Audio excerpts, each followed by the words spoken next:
ಯತ್ರೈವ ಯತ್ರೈವ ಮನೋ ಮದೀಯಂ ತತ್ರೈವ ತತ್ರೈವ ತವ ಸ್ವರೂಪಂ. ಯತ್ರೈವ ಯತ್ರೈವ ಶಿರೋ ಮದೀಯಂ ತತ್ರೈವ ತತ್ರೈವ ಪದದ್ವಯಂ ತೇ.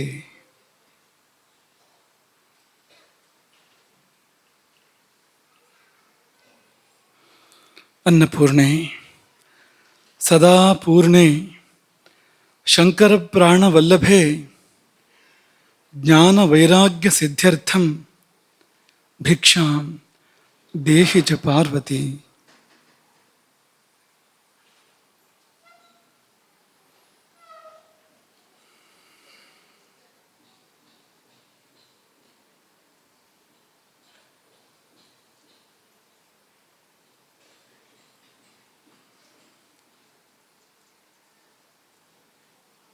ನಮ್ಮೊಳಗಿನ ಅಗ್ನಿರಾಜ್ಯ, ಅದು ನಿನ್ನೆಯ ಪ್ರವಚನ.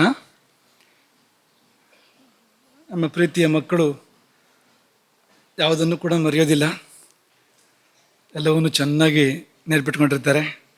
ಹಾಗೆ ಇಂದಿನ ಪ್ರವಚನ ಪ್ರಾರಂಭ ಮಾಡೋದಕ್ಕಿಂತ ಮೊದಲು ನಿನ್ನೆಯ ಪ್ರವಚನದ ಮೆಲುಕು ಹಾಕುವ ಕಾರ್ಯವನ್ನು ಮಾಡೋಣ. ಅಲ್ಲೊಂದು ಇಲ್ಲೊಂದು. ಮಕ್ಕಳೇ, ನಮ್ಮ ಶರೀರದಲ್ಲಿ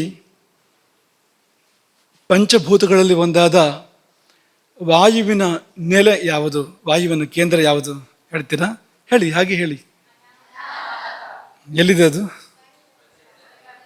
ಹೃದಯ ಪ್ರದೇಶದಲ್ಲಿದೆ ಅಲ್ವಾ? ಅಲ್ಲಿ ವಾಯುವಿನ ಕುರುಹು ಏನಿದೆ? ಆ ಪರಿಸರದಲ್ಲಿ ಶ್ವಾಸಕೋಶ ಇದೆ. ಮನಸ್ಸಿನ ನೆಲೆಯಲ್ಲಿ ಭ್ರೂಮಧ್ಯ, ಆಜ್ಞಾಚಕ್ರದಲ್ಲಿ ಮನಸ್ಸಿನ ನೆಲೆ ಇರುವಂಥದ್ದು. ಕುರುಹು ಏನಿದೆ ಮನಸ್ಸಿನದ್ದು ಹತ್ತಿರದಲ್ಲಿ? ಆಕಾಶ ಕಂಠದಲ್ಲಿದೆ. ವಿಶುದ್ಧಿ ಚಕ್ರದಲ್ಲಿ ಆಕಾಶದ ಕೇಂದ್ರ ಇದೆ. ಕುರುಹು ಏನಿದೆ ಆಕಾಶದ್ದು? ಅಲ್ಲಿ ಧ್ವನಿ ಪೆಟ್ಟಿಗೆ ಇದೆ. ಧ್ವನಿ ಪೆಟ್ಟಿಗೆ ಧ್ವನಿಯನ್ನು ಉಂಟು ಮಾಡುವಂಥದ್ದು. ಧ್ವನಿ ಆಕಾಶದ ಗುಣ.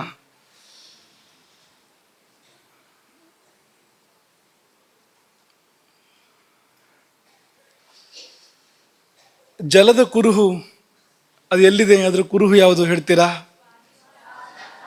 ಸ್ವಾಧಿಷ್ಠಾನ ಚಕ್ರ, ಕಿಬ್ಬೊಟ್ಟೆ ಪರಿಸರ, ಮೂತ್ರಕೋಶ ಇದೆ.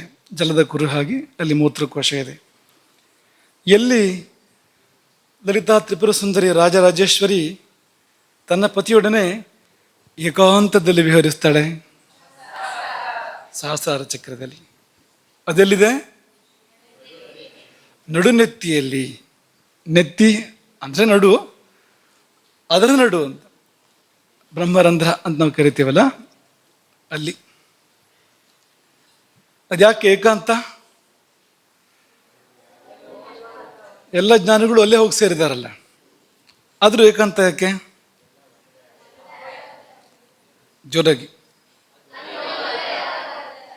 ಹೋದ ಮೇಲೆ ಒಂದೇ ಆಗ್ಬಿಡ್ತಾರೆ.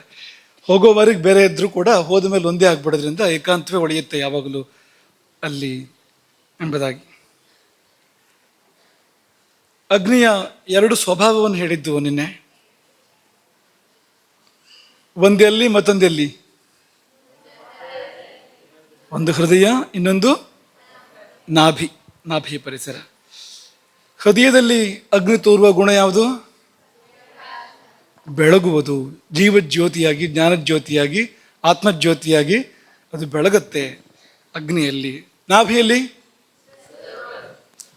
ಸುಡುತ್ತಾ? ಅದು ಸುಟ್ರೆ ಏನೋ ತೊಂದರೆ ಆಗಬೇಕಾಗಿತ್ತಲ್ಲ ನಮಗೆ ಹೊಟ್ಟೆ ಒಳಗೆಲ್ಲ.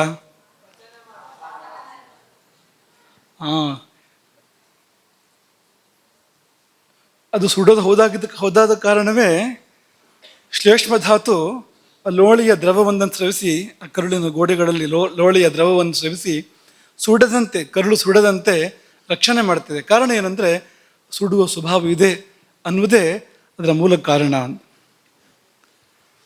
ಇನ್ನು ಅಗ್ನಿಯ ನೆಲೆ ಯಾವುದು? ಒಂದನೇದಾಗಿ ಅಗ್ನಿಯ ನೆಲೆ ಯಾವುದು? ನಾಭಿ. ಎರಡನೇದಾಗಿ ಅಲ್ಲೆಲ್ಲಿ ನಾಭಿಯಲ್ಲಿ ವಾಮಪಾರ್ಶ್ವದಲ್ಲಿ ನಾವು ಎಲ್ಲಿಂದ ಎಲ್ಲಿಗೆ ಹೆಚ್ಚು ಪವಿತ್ರ? ನಾಭಿಯಿಂದ ಮೇಲೆ ನಾವು ಹೆಚ್ಚು ಪವಿತ್ರ. ಯಾರು ಹೇಳಿದ್ದಾರೆ ಹಾಗಂತ? ಮನುಸ್ಮೃತಿ ಹೇಳಿದೆ. ಊರ್ಧ್ವಂ ನಾಭೇಹೇ ಮೇಧ್ಯ ತರಹ ಪುರುಷ ಪರಿಕೀರ್ತಿತಃ. ನಾಭಿಯಿಂದ ಮೇಲೆ ಪುರುಷ ಹೆಚ್ಚು ಪವಿತ್ರ, ಮುಖ ಮತ್ತಷ್ಟು ಪವಿತ್ರ, ತಲೆ ಮತ್ತಷ್ಟು ಪವಿತ್ರ.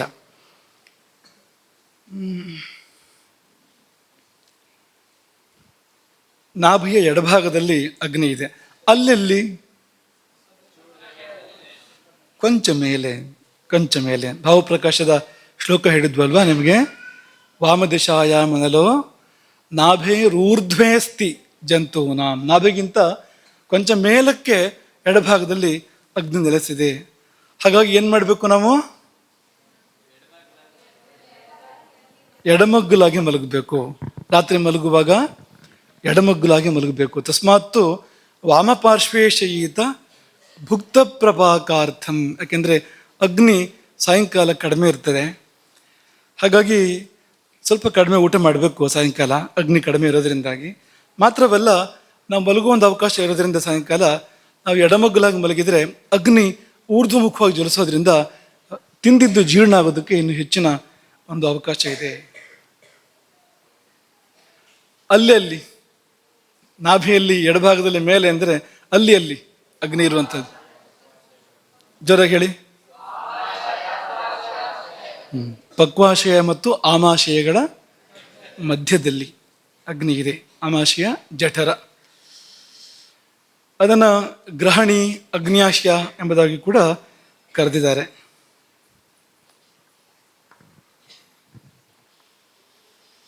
ಜೀರ್ಣಕ್ರಿಯೆ ಅತ್ಯಂತ ತೀವ್ರಗೊಳ್ಳುವ ಸ್ಥಾನ ಯಾವುದು ಆಧುನಿಕ ವಿಜ್ಞಾನದ ದೃಷ್ಟಿಯಿಂದ? ಎಲ್ಲಿ ಜೀರ್ಣಕ್ರಿಯೆ ತುಂಬ ವೇಗವನ್ನು, ತೀವ್ರತೆಯನ್ನು ಪಡ್ಕೊಳ್ಳುತ್ತೆ? ಆಯುರ್ವೇದ ಯಾವುದನ್ನು ಅಗ್ನಿಸ್ಥಾನ ಅಂತ ಕರೆದಿದೆ, ಅಲ್ಲಿಯೇ ಆಧುನಿಕ ವಿಜ್ಞಾನದ ಪ್ರಕಾರ ತುಂಬ ಚುರುಕುಗೊಳ್ಳುತ್ತೆ ಜೀರ್ಣಕ್ರಿಯೆ. ಇದಿಷ್ಟು ನಿನ್ನೆಯ ವಿಷಯಗಳು. ಇವತ್ತಿನದಕ್ಕೆ ಮುಂದುವರಿಯೋಣ. ಅಗ್ನಿಯ ಅವಸ್ಥೆಗಳು ಮತ್ತು ನಮ್ಮ ದುರವಸ್ಥೆಗಳು.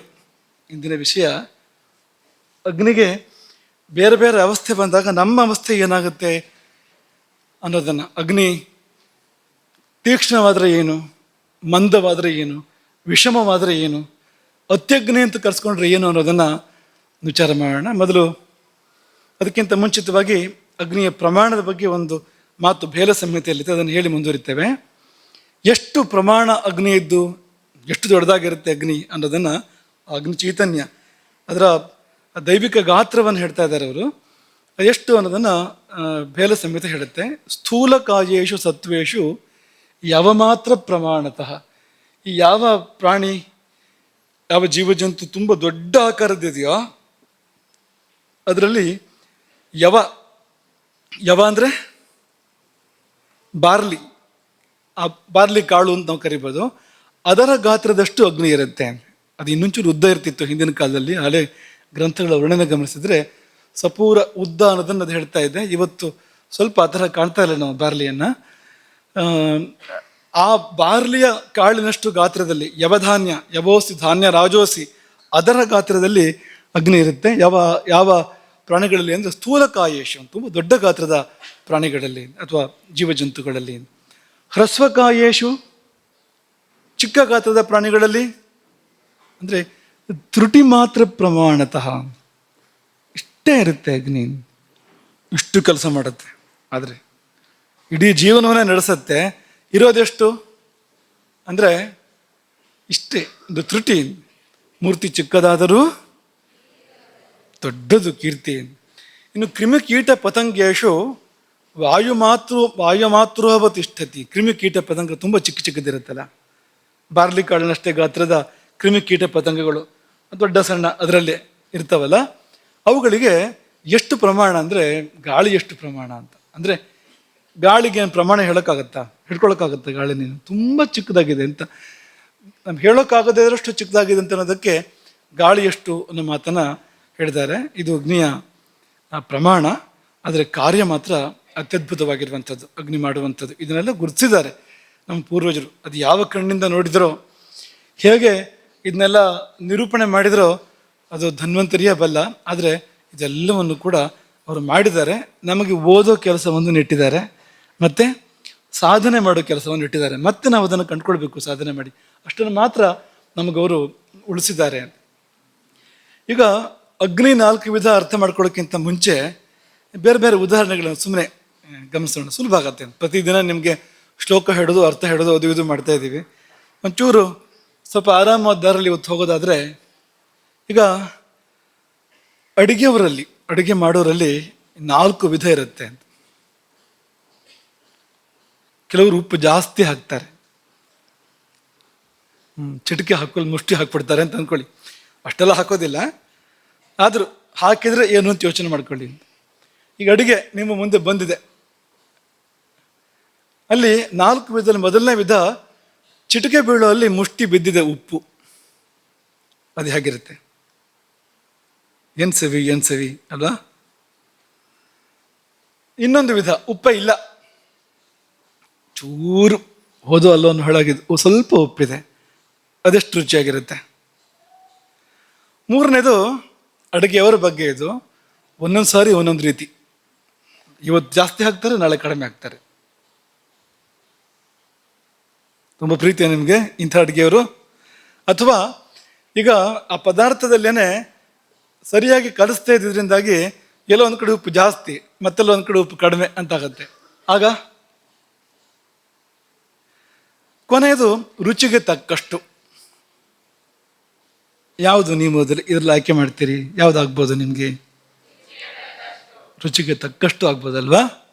ಎಷ್ಟು ಬೇಕೋ ಅಷ್ಟು, ಹೆಚ್ಚು ಅಲ್ಲ ಕಡಿಮೆನೂ ಅಲ್ಲ. ಕಡಿಮೆ ಆದರೂ ತೊಂದರೆ, ಹೆಚ್ಚಾದರೂ ತೊಂದರೆ ಅಲ್ವಾ? ಖಾರ ಉದಾಹರಣೆಗೆ, ಕೆಲವು ಸಾರಿ ಖಾರ ಹಾಕಿದ್ರೆ ಹೇಗಿರುತ್ತೆ ಅಂದರೆ ಕಿವಿಲಿ ಹೊಗೆ ಬರುತ್ತೆ, ಕಣ್ಣಲ್ಲಿ ನೀರು ಬರುತ್ತೆ. ಇದಾಗ್ಬೋದಾ? ಚೆನ್ನಾಗಿದೆ ಇದು. ಇನ್ನು ಕೆಲವು ಹಳ್ಳಿಗಳಲ್ಲಿ ಶಬ್ದ ಇದೆ, ಚಪ್ಪೆ ಚಾರು ಅಂತ. ಅಂದರೆ ತುಂಬ ಸಪ್ಪೆ ಅಂತ ಅನ್ನೋದಕ್ಕೆ ಆ ಶಬ್ದಕ್ಕೆ ಅರ್ಥ ಹುಡುಕ್ಬೇಡಿ. ಚಾರು ಅಂದರೆ ತುಂಬ ಸುಂದರ ಅಂತ ಸಂಸ್ಕೃತದಲ್ಲಿ ಅರ್ಥ ಅದಕ್ಕೆ. ಆದರೆ ಚಾಕ್ಕೆ ಚಾ ಬೇಕು ಅಂತ, ಚಾ ಬೇಕು ಅಂದರೆ ಊಟ ಆದ್ಮೇಲೆ ಕುಡಿಯೋ ಚಹಾ ಅಲ್ಲ, ಕುಡಿಬಾರ್ದ ಚಹಾ ಅಲ್ಲ ಇದು. ಚಕಾರ, ಅದು ಪ್ರಾಸ ಬರಬೇಕು ಅಂತ ಚಪ್ಪೆ ಚಾರು ಅಂತ ಹೇಳ್ತಾರೆ. ತುಂಬ ಸಪ್ಪೆ ಅಂತ, ಖಾರ ಕಡಿಮೆ ಇದೆ. ಒಂದೊಂದು ಸಾರಿ ಒಂದೊಂದು ರೀತಿ ಖಾರ. ಹದವಾದ ಪ್ರಮಾಣ, ಯಾವುದನ್ನು ಇಷ್ಟಪಡ್ತೇವೆ ನಾವು? ಹದವಾದ ಪ್ರಮಾಣ. ಕೆಲವರು ದಪ್ಪ ಇರ್ತಾರೆ, ಕೆಲವರು ತುಂಬ ಸಪುರ ಇರ್ತಾರೆ. ದಪ್ಪ ಹೇಗೆ ಅಂದರೆ ವೃತ್ತಾಕಾರ, ಸಪುರ ಹೇಗೆ ಅಂದರೆ ಸರಳ ರೇಖೆ. ಯಾರೋ ಗಂಡ ಹಾಡು ಹೇಳ್ತಾ ಇದ್ದಂತೆ, ನಾನೋ ಸರಳ ರೇಖೆ, ನಮ್ಮ ಹೆಂಡ್ತಿನೋ ವೃತ್ತ ಅಂತ, ಪೂರ್ಣ ವೃತ್ತ ಅಂತ, ಇಡಿಯಾದ ವೃತ್ತ ಅಂತ. ಜೋಡಿ ಹೇಗಿರ್ಬೋದು ಹೇಳಿ? ತುಂಬ ಚಂದ ಇರ್ಬೋದಾ? ರಾಮ ಸೀತೆ ಇದ್ದಾಗಿರ್ಬೋದಾ ಜೋಡಿ? ಹಾಗಿಲ್ಲ ಅಲ್ವಾ? ರಾಮ ಸೀತೆ, ರಾಮ ಹೇಗಿದ್ದಾನಂತೆ ಮುಂದೆ ಇದೆ, ಇಲ್ಲೇ. ಹಾಗಾಗಿ ವೃತ್ತಾಕಾರ ಪೂರಿಯಂತೆ, ಕಡ್ಡಿಯಂತೆ, ಉಫ್ ಅಂದರೆ ಹಾರಿ ಹೋಗುವಂತೆ ಸರಳ ರೇಖೆ. ಹಾಗೆ ಕೆಲವರು ಇರ್ತಾರೆ. ನಿಮ್ಮ ಯಾರ ವಿಷಯ ಅಲ್ಲ ಇದು, ಬೇರೆ ಯಾರದ್ದ ವಿಷಯ ಇದು. ಇನ್ನು ಕೆಲವರು ಒಂದೊಂದು ಕಡೆ ಒಂದೊಂದು ರೀತಿ ಇರ್ತಾರೆ. ತಲೆ ದಪ್ಪ ಇದೆ, ಕೈಕಾಲು ಚಿಕ್ಕದು, ಆಗ್ಬೋದಾ? ತಲೆ ಚಿಕ್ಕದು, ಕೈಕಾಲು ದಪ್ಪ, ಯಾವುದೋ ಒಂದು ಅಂಗ ದಪ್ಪ ಅಂದರೆ ಹೇಗಿರುತ್ತೆ? ಇನ್ನು ಕೆಲವರು ಸಮವಾದ ಆಕೃತಿ, ರಾಮನಂತೆ ಅಲ್ವಾ? ರಾಮನನ್ನು ವರ್ಣನೆ ಮಾಡುವಾಗ ವಾಲ್ಮೀಕಿಗಳು ಸಮಃ ಅಂತ ವರ್ಣನೆ ಮಾಡಿದ್ದಾರೆ. ಸಮಃ ಸಮವಿಭಕ್ತಾಂಗ. ಹನುಮಂತ ಸೀತೆಗೆ ರಾಮನನ್ನು ವರ್ಣನೆ ಮಾಡ್ತಾನೆ, ಸೀತೆ ಹನುಮಂತನ ಪರೀಕ್ಷೆ ಮಾಡ್ತಾಳೆ. ನಿಜವಾಗಿ ನೀನು ರಾಮನ ದೂತ ಹೋದಾದರೆ ರಾಮ ಹೇಗಿದ್ದಾನೆ ಅಂತ ನಿರೂಪಣೆ ಮಾಡು, ಅಂಗಾಂಗಗಳನ್ನು ನಿರೂಪಣೆ ಮಾಡು ಅಂತಂದಾಗ ಅವನು ಹೇಳೋ ಮಾತುಗಳಲ್ಲಿ ಬರುವಂಥದ್ದು ಸಮಃ. ಕೂಡಲೇ ಅನಿಸುವಂಥ ಒಂದು ಭಾವ ಅದು ಅಂತ. ಸಮಃ ಅಂತ ನೋಡಿದರೆ ಎಲ್ಲ ಸಮ, ಯಾವುದು ಹೆಚ್ಚಿಲ್ಲ, ಯಾವುದು ಕಡಿಮೆ ಇಲ್ಲ. ಇಡೀ ದೇಹದಲ್ಲಿ ಯಾವುದು ಹೆಚ್ಚಿಲ್ಲ, ಯಾವುದು ಕಡಿಮೆ ಇಲ್ಲ. ಸಮಃ ಸಮವಿಭಕ್ತ ಅಂಗ. ಅಂಗಾಂಗಗಳೆಲ್ಲ ಸರಿಯಾಗಿ ವಿಭಕ್ತ ಆಗಿದೆ. ತುಂಬ ಉಬ್ಬಿಕೊಂಡ್ರೆ ಎಲ್ಲಿ ಮುಖ ಮುಗಿತೋ, ಗಂಟ್ಲು ಎಲ್ಲಿಂದ ಶುರುವಾಯಿತೋ ಗಂಟ್ಲು ಎಲ್ಲಿ ಮುಗಿದು ಹೊಟ್ಟೆ ಶುರುವಾಯ್ತು, ಎದೆ ಶುರುವಾಯ್ತು ಅಂತ ಗೊತ್ತೇ ಆಗೋದಿಲ್ಲ. ತುಂಬ ಉಬ್ಬುಗೊಂಡ್ರೆ ಏನಾಗುತ್ತೆ ಅಂದರೆ ಎಲ್ಲಿಂದ ಎದೆ ಎಲ್ಲಿಂದ ಹೊಟ್ಟೆ ಅಂತಲೂ ಗೊತ್ತಾಗೋದಿಲ್ಲ ಅಂತ. ಹಾಗಲ್ಲ ಅಂತ, ಪೂರ್ತಿಯಾಗಿ ವಿಭಾಗ ಇದೆ. ಅಂಗಾಂಗಗಳು ಸ್ಪಷ್ಟವಾಗಿ ವಿಭಕ್ತವಾಗಿ ತಮ್ಮ ತಮ್ಮ ಗಾತ್ರ, ದಪ್ಪ, ವರ್ಣ ಎಲ್ಲವನ್ನೂ ಹೊಂದಿಕೊಂಡಿವೆ. ಸಮವಿಭಕ್ತ ಅಂಗ ಅಂತ ಕರೀತಾರೆ ಅದನ್ನು. ಶುದ್ಧ ಶ್ಲೇಷ್ಮ ಪ್ರಕೃತಿಯವರು ಈ ತರಹ ಇರ್ತಾರೆ ಅಂತ ಶಾಸ್ತ್ರಗಳು ಹೇಳ್ತವೆ. ಹೀಗೆ ಅನೇಕ ಸಂಗತಿಗಳು ಸಮ. ಚತುಸ್ಸಮ, 4 ಅವಯವಗಳು ಒಂದಕ್ಕೊಂದು ಸಮವಾಗಿದ್ವು ರಾಮನಿಗೆ. ಯಾವುದಾದಂತ ವರ್ಣನೆ ಕೊಡ್ತಾರೆ. ಬಾಹು, ಜಾನು, ಊರು, ಗಂಡ ಅಂತ 4 ಅವರು ಉದಾಹರಣೆ ಕೊಡ್ತಾರೆ. ಅಲ್ಲಿ 14 ಅಂಗಗಳು, ಜೋಡಿ ಅಂಗಗಳು, ಅವು ಒಂದಕ್ಕೊಂದು ಸಮ. ಉದ್ದ ಗಿಡ್ಡ ಇಲ್ಲ, 2 ಕಾಲು, ಒಂದು ಚೂರಿದ್ದ ಒಂದು ಚೂರು ಗಿಡ್ಡ ಇದ್ದರೆ ಏನಾಗುತ್ತೆ? ಇರುತ್ತೆ ಸಾಮಾನ್ಯವಾಗಿ ಎಲ್ರಿಗೂ, ಚೂರು ಇರುತ್ತೆ ಅಷ್ಟೆ. ಒಂದೇ ಸಮ ಇರೋದು ತುಂಬ ಅಪರೂಪ, ರಾಮನಂಥವರಿಗೆ ಮಾತ್ರ. ಇಲ್ಲದಿದ್ದರೆ ಒಂದು ಚೂರು ಆದರೂ ವ್ಯತ್ಯಾಸ ಇರುತ್ತೆ. ಸರಿಯಾಗಿ ಗುರುತಿಸಿದ್ರೆ ಗೊತ್ತಾಗುತ್ತೆ. ನೀವು ಭಾರ ಎಲ್ಲಿ ಬೀಳ್ತಾ ಇದೆ, ಯಾವ ಕಾಲ ಮೇಲೆ ಭಾರ ಬೀಳ್ತಾ ಇದೆ ನೋಡಿ ಗೊತ್ತಾಗುತ್ತೆ ನಿಮಗೆ. ಆಗ ಅದರಲ್ಲಿ ಒಂದು ಚೂರು ವ್ಯತ್ಯಾಸ ಇರುತ್ತೆ. ಕೈ ಆದರೂ 2 ಒಂದೇ ರೀತಿ ಇಲ್ಲ, ಸ್ವಲ್ಪ ವ್ಯತ್ಯಾಸ ಇದೆ. 2 ಕಣ್ಣು ಅಂದರೆ ಒಂದು ಚೂರರ ವ್ಯತ್ಯಾಸ ಇರುತ್ತೆ. ರಾಮನಿಗಾಗುವಾಗ ಚತುರ್ದಶ ಸಮದ್ವಂದ್ವ, ಎಲ್ಲ ಒಂದೇ ರೀತಿ, ಏನೂ ವ್ಯತ್ಯಾಸ ಇಲ್ಲ. ಯಾವ್ಯಾವ ಅಂಗಗಳು ಅಂತ ಪಟ್ಟಿ ಇದೆ ಅದು. ಹೀಗೆ ಕೂದಲು ಬೆಳೆದ್ರೆ ಅದೆಲ್ಲ ಒಂದೇ ಸಮ ಅಂತ ಅನ್ನೋಷ್ಟ್ರ ಮಟ್ಟಿಗೆ ಅಂತ. ರಾಮನಿಗಾದರೂ ಸೀತೆಗಾದರೂ ಕೂಡ ಒಂದು ಕೂದಲು ಉದ್ದ, ಒಂದು ಕೂದಲು ಗಿಡ್ಡ ಅಂತ ಇಲ್ಲ ಅಂತ. ಹಾಗಾಗಿ ಅಂಥ ಸಾಮ್ಯ ಎಷ್ಟು ಸುಂದರ ನೋಡಿ ಅಂತ. ಹನುಮಂತನ ಮಾತಿನ ಹಾಗೆ ಅಂತ. ಹನುಮಂತ ಮಾತಾಡಿದ್ದನ್ನು ರಾಮ ವರ್ಣನೆ ಮಾಡ್ತಾನೆ. ತುಂಬ ವಿಸ್ತಾರವೂ ಅಲ್ಲ ಹನುಮಂತನ ಮಾತು. ಕೆಲವರು ಇಷ್ಟರಲ್ಲಿ ಹೇಳ್ಬೋದನ್ನು ಇಷ್ಟು ಉದ್ದ ಮಾಡಿಬಿಡ್ತಾರೆ ಅಲ್ವಾ. ಒಂದು 5 ನಿಮಿಷದಲ್ಲಿ ಹೇಳ್ಬೋದು, 3/4 ಗಂಟೆ ಭಾಷಣ ಮಾಡಿಬಿಡ್ತಾರೆ ಅದಕ್ಕೆ ಅಂತ. ಹಾಗಲ್ಲ ಅಂತ. ಎಲ್ಲಿಯೂ ಮಾತು ಅಗತ್ಯಕ್ಕಿಂತ ವಿಸ್ತಾರ ಇಲ್ಲ. ಒಂದು ಶಬ್ದ ಹೆಚ್ಚಿನ ಶಬ್ದ ಇಲ್ಲ, ಒಂದು ಹೂ ಇಲ್ಲ ಅಲ್ಲಿ. ಎಷ್ಟು ಶಬ್ದಗಳು ಬೇಕೋ ಅಷ್ಟೇ ಶಬ್ದಗಳನ್ನು ಹನುಮಂತ ಮಾತಾಡ್ತಾ ಇದ್ದ ಅಂತ ರಾಮನ ಒಂದು ಸಮೀಕ್ಷೆ ಇದು ಅಂತ. ಹಾಗಂತ ಕೆಲವರು ತುಂಬ ಸಂಕ್ಷೇಪ ಮಾಡಿ ಅವ್ರು ಏನು ಹೇಳ್ತಾರೆ ಅಂತಲೇ ಗೊತ್ತಾಗೋದಿಲ್ಲ. ಕೆಲವು ಕಡೆ ಸಂಶಯವೂ ಬಂದ್ಬಿಡುತ್ತೆ, ಹಂಗೋ ಹಿಂಗೋ ಅಂತ. ಹಾಗೂ ಅಲ್ವಂತೆ. ಅವಿಸ್ತರಂ ಅಸಂದಿಗ್ಧಂ. ಹನುಮಂತನ ಮಾತು ಹೇಗಿತ್ತು ನೋಡಿ. ಅವಿಸ್ತರಂ ಅಸಂದಿಗ್ಧಂ. ಕೆಲವರು ನಿಧಾನ ಮಾತಾಡ್ತಾರೆ, ಎಳೆದು ನಿಧಾನ ಮಾತಾಡ್ತಾರೆ. ಇದು ಹಾಗಲ್ವಂತೆ ಹನುಮಂತನದ್ದು. ಅವಿಲಂಬಿತಂ, ಮಾತು ವಿಲಂಬಿತ ಅಲ್ಲ. ಅದ್ರುತಂ. ಕೆಲವರು ಮಾತಾಡುವಾಗ ವಾಯು ವೇಗದಲ್ಲಿ ಓಡ್ತಾ ಇರುತ್ತೆ. ಅದು ಅಕ್ಷರಗಳು ಗೊತ್ತೇ ಆಗೋದಿಲ್ಲ, ಪದಗಳು ಏನು ಹೇಳಿದ್ರು ಅಂತಲೇ ಗೊತ್ತಾಗೋದಿಲ್ಲ, ಓಡ್ತಾ ಇರುತ್ತೆ. ವಾತ ಪ್ರಕೃತಿ ಆದರೆ ಓಡ್ತಾ ಇರುತ್ತೆ ಮಾತು, ಹೆಜ್ಜೆ ಎಲ್ಲದೂ ಕೂಡ. ಹಾಗೂ ಅಲ್ವಂತೆ. ಅವಿಲಂಬಿತಂ ಅದ್ರುತಂ. ಮತ್ತೇನು ಅಂದರೆ ಸಮ. ಸ್ವರ ಕೆಲವರು ಎತ್ತರ ಸ್ವರದಲ್ಲಿ ಮಾತಾಡುವಾಗೆಲ್ಲ, ಕೆಲವರು ಅಂತ ಮಂದ್ರ ಸ್ವರದಲ್ಲಿ ಮಾತಾಡ್ತಾರೆ. ಇದು ಹಾಗಲ್ವಂತೆ. ಮಧ್ಯಮೇ ಸ್ವರೇ. ಉರಸ್ಥಂ ಕಂಠಗಂ ವಾಕ್ಯಂ ವರ್ತತೆ ಮಧ್ಯಮೇ ಸ್ವರೇ. ಇದು ಹನುಮಂತನದ್ದಾಯ್ತು. ಲಂಕೆಯಲ್ಲಿ ಎಲ್ಲ ರಾಕ್ಷಸರು ವಿಕಾರವಾಗಿರಲಿಲ್ವಂತ. ಲಂಕೆಯಲ್ಲಿ ರಾಕ್ಷಸರ ವರ್ಣನೆ ಮಾಡುವಾಗ ತುಂಬ ವಿಕಾರಗಳ ವರ್ಣನೆ ಇದೆ. ಅದು ಕೆಲವು ರಾಕ್ಷಸರು ಹೇಗಿದ್ರಂತೆ ಅಂದರೆ, ನಾತಿ ಸ್ಥೂಲಾನ್, ತುಂಬ ಸ್ಥೂಲ ಅಲ್ಲ. ನಾತಿ ಕೃಶಾನ್, ತುಂಬ ಕೃಶವೂ ಕೂಡ ಅಲ್ಲ. ನಾತಿ ದೀರ್ಘಾತಿ ಹ್ರಸ್ವಕಾನ್, ತುಂಬ ಉದ್ದ ಅಲ್ಲ, ತುಂಬ ಗಿಡ್ಡ ಅಲ್ಲ. ನಾತಿ ಗೌರಾನ್, ತುಂಬ ಬಿಳಿಯಲ್ಲ. ಹಾಗೆ ನಾತಿ ಕೃಷ್ಣಾನ್, ತುಂಬ ಕಪ್ಪು ಅಲ್ಲ. ನಾತಿ ಕುಬ್ಜಾನ್, ಅತಿ ಕುಬ್ಜ ವಾಮನ ಇದು ಕೂಡ ಅಲ್ಲ. ಸಮಗಾತ್ರದ ಕೆಲವರು ಲಕ್ಷಣ ಸಂಪನ್ನರಾದ ರಾಕ್ಷಸರು ಅಲ್ಲಿದ್ದರು ಅಂತ ವಾಲ್ಮೀಕಿಗಳು ವರ್ಣನೆ ಮಾಡ್ತಾರೆ. ನಮ್ಮ ವಿಭೀಷಣನಂಥವರು ಕೆಲವರು ಅಲ್ಲಿದ್ದರು ಅಂತ. ಲಕ್ಷಣ ಸಂಪನ್ನರಾಗಿರ್ತಕ್ಕಂಥ ರಾಕ್ಷಸರೇ ಆಗಿದ್ದಾರೆ. ಕೆಲವಾರು ರಾಕ್ಷಸರೇ ಆಗಿದ್ದಾರೆ ಅಂತ. ನಾವು ಮನುಷ್ಯರು ಹೇಗಿರ್ಬೇಕಪ್ಪ ಅಂತ. ನಕ್ಕರೆ ಕೆಲವರದ್ದು ಅಟ್ಟಹಾಸ, ಅಲ್ಲಿ ನೆನೆಸ್ಬಿಡ್ಬೋದು ಎಷ್ಟಿದೆ ಅಂತ ಅಲ್ವಾ. ನಾಲ್ಗೆ ಒಳಗೆ ಗುಳಿ ಕೂಡ ಕಾಣಿಸುತ್ತೆ. ಸರಿಯಾಗಿ ಒಂದು ಕರದೀಪವನ್ನು ಪ್ರಯೋಗ ಮಾಡಿ ನೋಡಿದರೆ ಏನು ತಿಂದಿದ್ದಾರೆ ಅಂತ ಗೊತ್ತಾಗಬೇಕು ಅವರು, ಹೆಚ್ಚೊದ್ದಾಗದೇ ಇದ್ದಾರೆ ಊಟ ಮಾಡಿದ್ದು. ಅಟ್ಟಹಾಸ ಒಂದು ಬಗೆ ನಗುವಿನಲ್ಲಿ. ಇನ್ನು ಕೆಲವರು ಉರಿ ಮೋರೆ, ನಕ್ಕರೆ ಮುತ್ತುದಿರುತ್ತೆ ಅನ್ನೋ ಥರ ಯಾವತ್ತಿಗೂ ಉರಿ ಮೋರೆ ಮಾಡ್ಕೊಂಡಿರ್ತಾರೆ, ಗಡಸು ಮುಖ ಮಾಡ್ಕೊಂಡಿರ್ತಾರೆ. ಇಷ್ಟ ಆಗ್ತಾರೆ ನಿಮಗೆ ಇವರು? ಕೆಲವರಂತೂ ಒಮ್ಮೆ ಹಾಗೆ ಒಮ್ಮೆ ಹೀಗೆ, ಹೇಗೆ ಅಂತ ಹೇಳೋಕ್ಕೆ ಆಗೋದಿಲ್ಲ. ಯಾವಾಗ ಸಿಟ್ಟು ಬರುತ್ತೆ, ಯಾವಾಗ ಸಂತೋಷವಾಗಿರ್ತಾರೆ, ಯಾವಾಗ ನಗ್ತಾರೆ, ಹೇಳೋಕ್ಕೆ ಬರೋದಿಲ್ಲ ಅಂತ. ನಾವು ಅವರ ನಗು ನಿರೀಕ್ಷೆ ಮಾಡುವಂಥ ತಮಾಷೆ ಮಾಡಿದರೆ ಬ್ರಹ್ಮಾಂಡ ಕೋಪ ಬಂದ್ಬಿಡುತ್ತಾರೆ, ಕಚ್ಚೋಕೆ ಬರ್ತಾರೆ ಸೀದಾ ಅಲ್ವಾ. ಹೇಗಿರ್ತಾರೆ ಅಂತ. ಕೆಲವು ಸಾರಿ ನಮಗೆ ಮನಸ್ಸು ಚೆನ್ನಾಗಿರೋದಿಲ್ಲ, ಅವರು ತಮಾಷೆ ಮಾಡ್ತಾ ಇರ್ತಾರೆ, ನಗ್ತಾ ಇರ್ತಾರೆ, ಅವರು ನಮ್ಗೆ ಹೆಚ್ಚಾಗತ್ತೆ. ಹೇಗಿರ್ತಾರೆ ಕೆಲವರು ಅಂತ, ಒಮ್ಮೆ ಹಾಗೆ ಒಮ್ಮೆ ಹೀಗೆ. ಇದು 3 ಬಗೆಯ ನಗುಗಳು: ಅಟ್ಟಹಾಸ, ಅಹಾಸ, ವಿಷಮಹಾಸ, ಹಾಗೆ ಇನ್ನೊಂದು ಮಂದಸ್ಮಿತ. ಸ್ಮಿತವಿರಲಿ ವದನದಲ್ಲಿ, ಕಿವಿಗೆ ಕೇಳಿಸದಿರಲಿ ಅಂಥದ್ದು.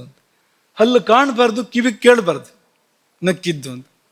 ಯಾರು ಆ ಥರ ನಗೋರು? ರಾಮ. ರಾಮನದು ಮಂದಸ್ಮಿತವೇ ಪ್ರಖ್ಯಾತ, ಎಲ್ಲೂ ಅತಿ ಇಲ್ಲ. ರಾಮ ಅಂದರೆ ಹಾಗೆ, ಯಾವುದು ಹೆಚ್ಚಲ್ಲ, ಯಾವುದು ಕಡಿಮೆನೂ ಅಲ್ಲ ಅಂಥದ್ದದು. ಲಲಿತಾ ತ್ರಿಪುರ ಸುಂದರಿಯ ನಗುವನ್ನು ವರ್ಣನೆ ಮಾಡಿದ್ದಾರೆ ನೋಡಿ. ಮಂದಸ್ಮಿತ ಪ್ರಭಾಪೂರ ಮಜ್ಜತ್ ಕಾಮೇಶ ಮಾನಸ. ಆಕೆಯ ಮಂದಸ್ಮಿತದಿಂದ ಒಂದು ಪ್ರಭೆಯ ಪ್ರವಾಹ ಹೊರಹೊಮ್ಮಿದೆಯಂತೆ. ಮುಗುಳ್ನಗುವಿನಿಂದ ಒಂದು ಪ್ರಭೆಯ ಪ್ರವಾಹ ಹೊರಹೊಮ್ಮಿದೆ. ಅದರಲ್ಲಿ ಕಾಮೇಶ್ವರನ ಮನಸ್ಸು ಮುಳುಗಿದೆ. ಯಾವುದರಲ್ಲಿ? ಕಾಮೇಶ್ವರಿಯ ಮುಗುಳ್ನಗುವಿನಿಂದ ಹೊರಹೊಮ್ಮಿದ ಪ್ರವಾಹ, ಬೆಳಕಿನ ಹೊಳೆ, ಅಲ್ಲಿ ಕಾಮೇಶನ ಮನಸ್ಸು ಮುಳುಗಿದೆ. ಅಂದರೆ ಹೇಗಿರ್ಬೇಕು ಅವಳ ಮಂದಸ್ಮಿತ? ಎಷ್ಟು ಬಿಳುಪಾಗಿರ್ಬೇಕು, ಎಷ್ಟು ಹೊಳಪಾಗಿರ್ಬೇಕು ಅಂತ. ಅದು ಹಲ್ಲು ತೋರಿಸಿದ ಹೊಳಪು ಅದು. ನೀವು ದೇವತೆಗಳ ವಿಗ್ರಹ ನೋಡಿ, ದೇವತೆಗಳ ವಿಗ್ರಹ, ಎಲ್ಲ ವಿಗ್ರಹಗಳಲ್ಲಿ, ಹೆಚ್ಚಿನ ವಿಗ್ರಹಗಳಲ್ಲಿ ನಗು ಇರುತ್ತೆ ಮುಖದಲ್ಲಿ. ಇದಕ್ಕೆ ಅಪವಾದ ಇದೆ, ಆದರೆ ಹೆಚ್ಚಿನ ವಿಗ್ರಹಗಳಲ್ಲಿ ನಗು ಇರುತ್ತೆ. ಎಂಥ ನಗು ಅದು ಅಂದರೆ ಮಂದಸ್ಮಿತ. ನಿತ್ಯ ಪೂಜೆ ಮಾಡ್ತೇವಲ್ಲ ರಾಮದೇವರು, ಮುಖ ನೋಡಿ ನೀವು, ಸೀತೆ ಮುಖ ನೋಡಿ, ಮಂದಸ್ಮಿತ ಇದೆ ಅಲ್ಲಿ. ಹಲ್ಲು ಕಾಣುವ ಹಾಗಲ್ಲ, ಅಟ್ಟಹಾಸ ಅಲ್ಲ ಅದು, ಬಿಗಿ ಒಣ ಮುಖವೂ ಕೂಡ ಅಲ್ಲ ಅದು, ಮಂದಸ್ಮಿತ ಅಂತ. ಒಳಗೇನೋ ಆನಂದದ ಅನುಭೂತಿ ಆಗ್ತಾ ಇದೆ ಅಂತರಾಳದಲ್ಲಿ, ಅದು ನಗುವಿನ ರೂಪದಲ್ಲಿ ವ್ಯಕ್ತ ಆಗ್ತಾ ಇದೆ. ಅಂಥ ಸಮಾಧಿಯ ಅಂತರ ಆನಂದದ ಅಭಿವ್ಯಕ್ತಿ ಆ ಮುಗುಳ್ನಗು, ಮಂದಸ್ಮಿತ ಎನ್ನುವಂಥದ್ದು. ಇಲ್ಲೆಲ್ಲ ಆ ನಗುವಿನ ಸಮತ್ವವನ್ನು ಕಾಣ್ತೇವೆ ನಾವು. ಎಲ್ಲಿ ಹೋದ್ರೂ ಕೂಡ ಆ ಸಮತ್ವಕ್ಕೊಂದು ಮಹತ್ವ ಇದೆ ನೋಡಿ. ಹಾಗೆ ಇನ್ನು ಕೊನೆಯದೊಂದು ಉದಾಹರಣೆ, ಇಷ್ಟೆಲ್ಲ ಬೇಡ ನಿಜವಾಗಿ ಕೂಡ, ಆದರೆ ನಿಮ್ಮ ಜೊತೆ ಸ್ವಲ್ಪ ಸಮಯ ಈ ಥರ ಕಳೆಯೋಣ ಅನ್ನೋ ಕಾರಣಕ್ಕೆ ನಾವು ಇದನ್ನು ಹೇಳ್ತಾ ಇರುವಂಥದ್ದು. ಊರುಗಳಲ್ಲಿ 4 ವಿಧ ಉರಿ ಸೆಕೆಯ ಊರುಗಳು. ಉದಾಹರಣೆಗೆ ಗೋಕರ್ಣವೇನಾ? ಛೇ ಛೇ ಛೇ ಛೇ ಇನ್ನೂ ತುಂಬ ಇದಕ್ಕಿಂತ ಜಾಸ್ತಿ ಸೆಕೆಯ ಊರುಗಳಿದ್ದಾವೆ. ಜೋಧಪುರವನ್ನು ಸೂರ್ಯನಗರಿ ಅಂತ ಕರೀತಾರೆ. ಹೆಸರೇನೋ ಅದ್ಭುತವಾಗಿದ್ದು, ಸೂರ್ಯನಗರಿ ಅಂದರೆ.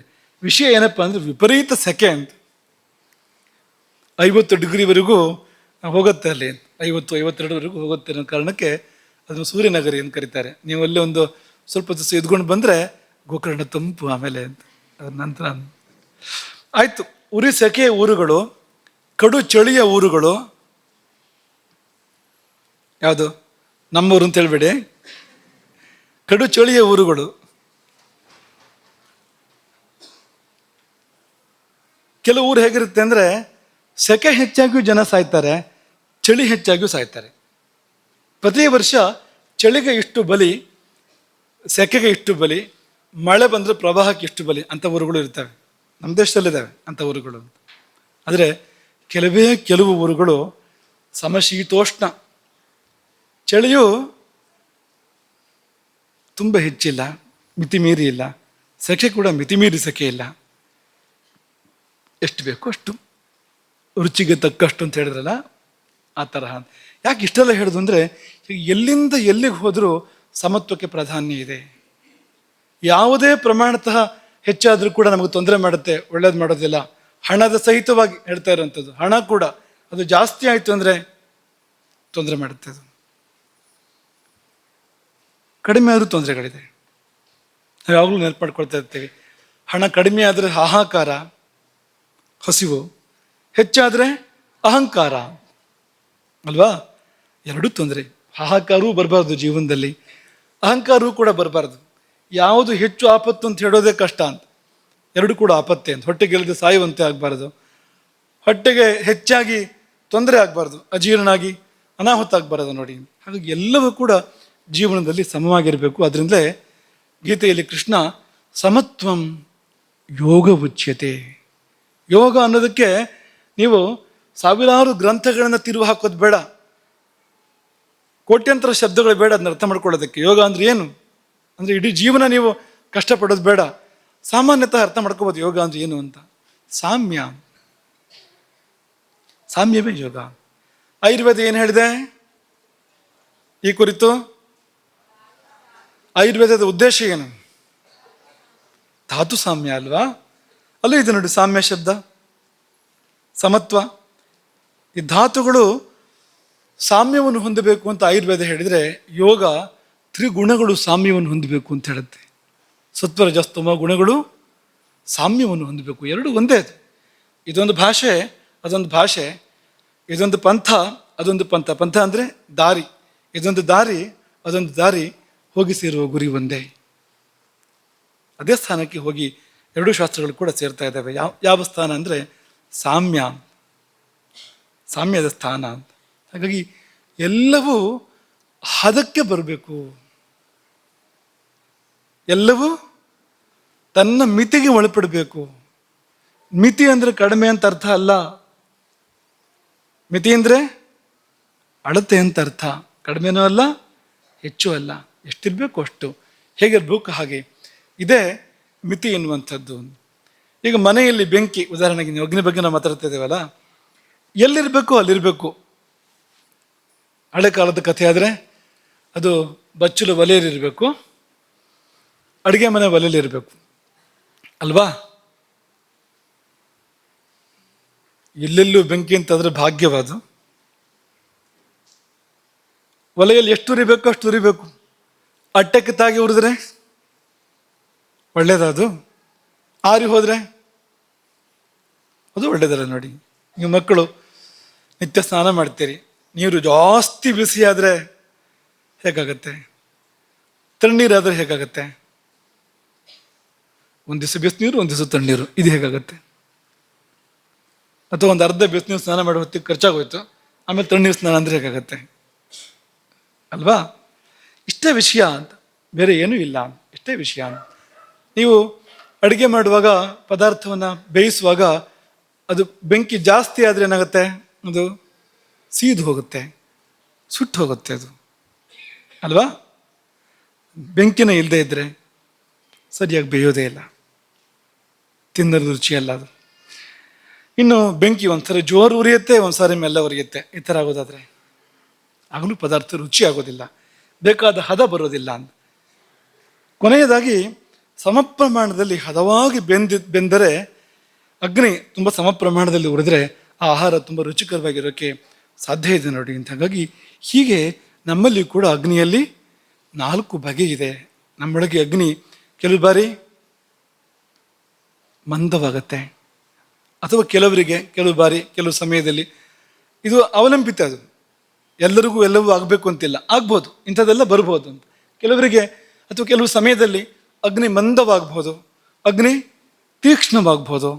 ವಿಷಮ ಅಂದರೆ ಒಂದ್ಸಾರಿ ಹಾಗೆ ಒಂದ್ಸಾರಿ ಹೀಗೆ, ಏನು ಮಾಡುತ್ತೆ ಅಂತ ಗೊತ್ತಾಗೋದಿಲ್ಲ ಅಂತ. ಆ ತರಹ ಆಗ್ಬೋದು, ಸಮವಾಗಿಯೂ ಇರ್ಬೋದು, ಎಲ್ಲವೂ ಆಗ್ಬೋದು. ಅಗ್ನ್ಯಾಶಯದ ಮೇಲೆ, ಅಗ್ನಿಯ ರಾಜಧಾನಿ ಮೇಲೆ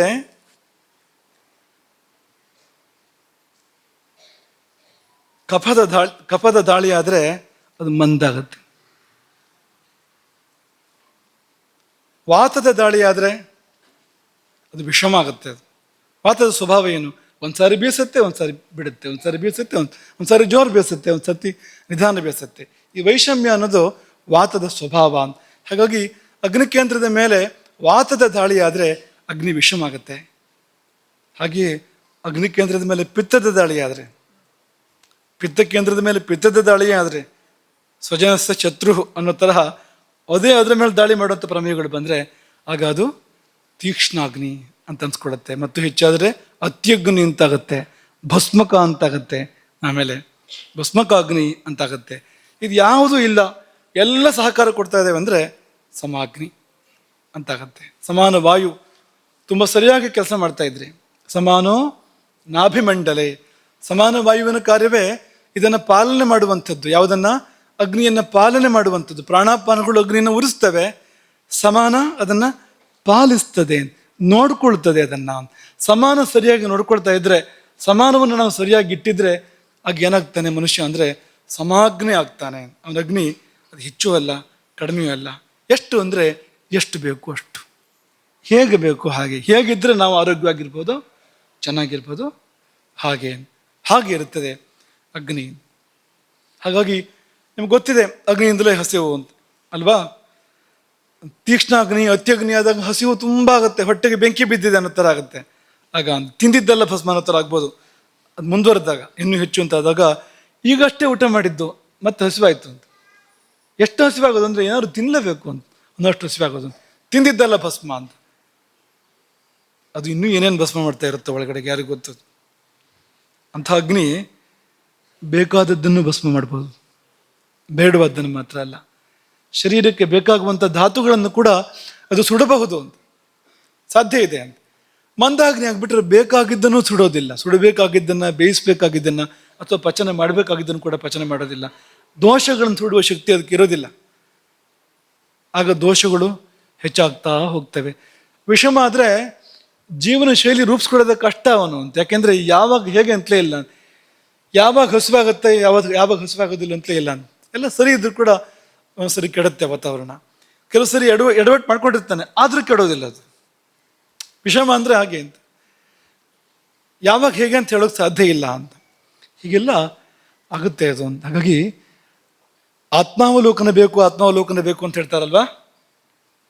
ಜೀವನದಲ್ಲಿ ಒಂದು ಆತ್ಮಾವಲೋಕನ ಬೇಕು, ನಮ್ಮನ್ನು ನಾವು ನೋಡ್ಕೊಳ್ಬೇಕು, ಒಂದು ಕನ್ನಡಿ ಬೇಕು ನಮಗೆ.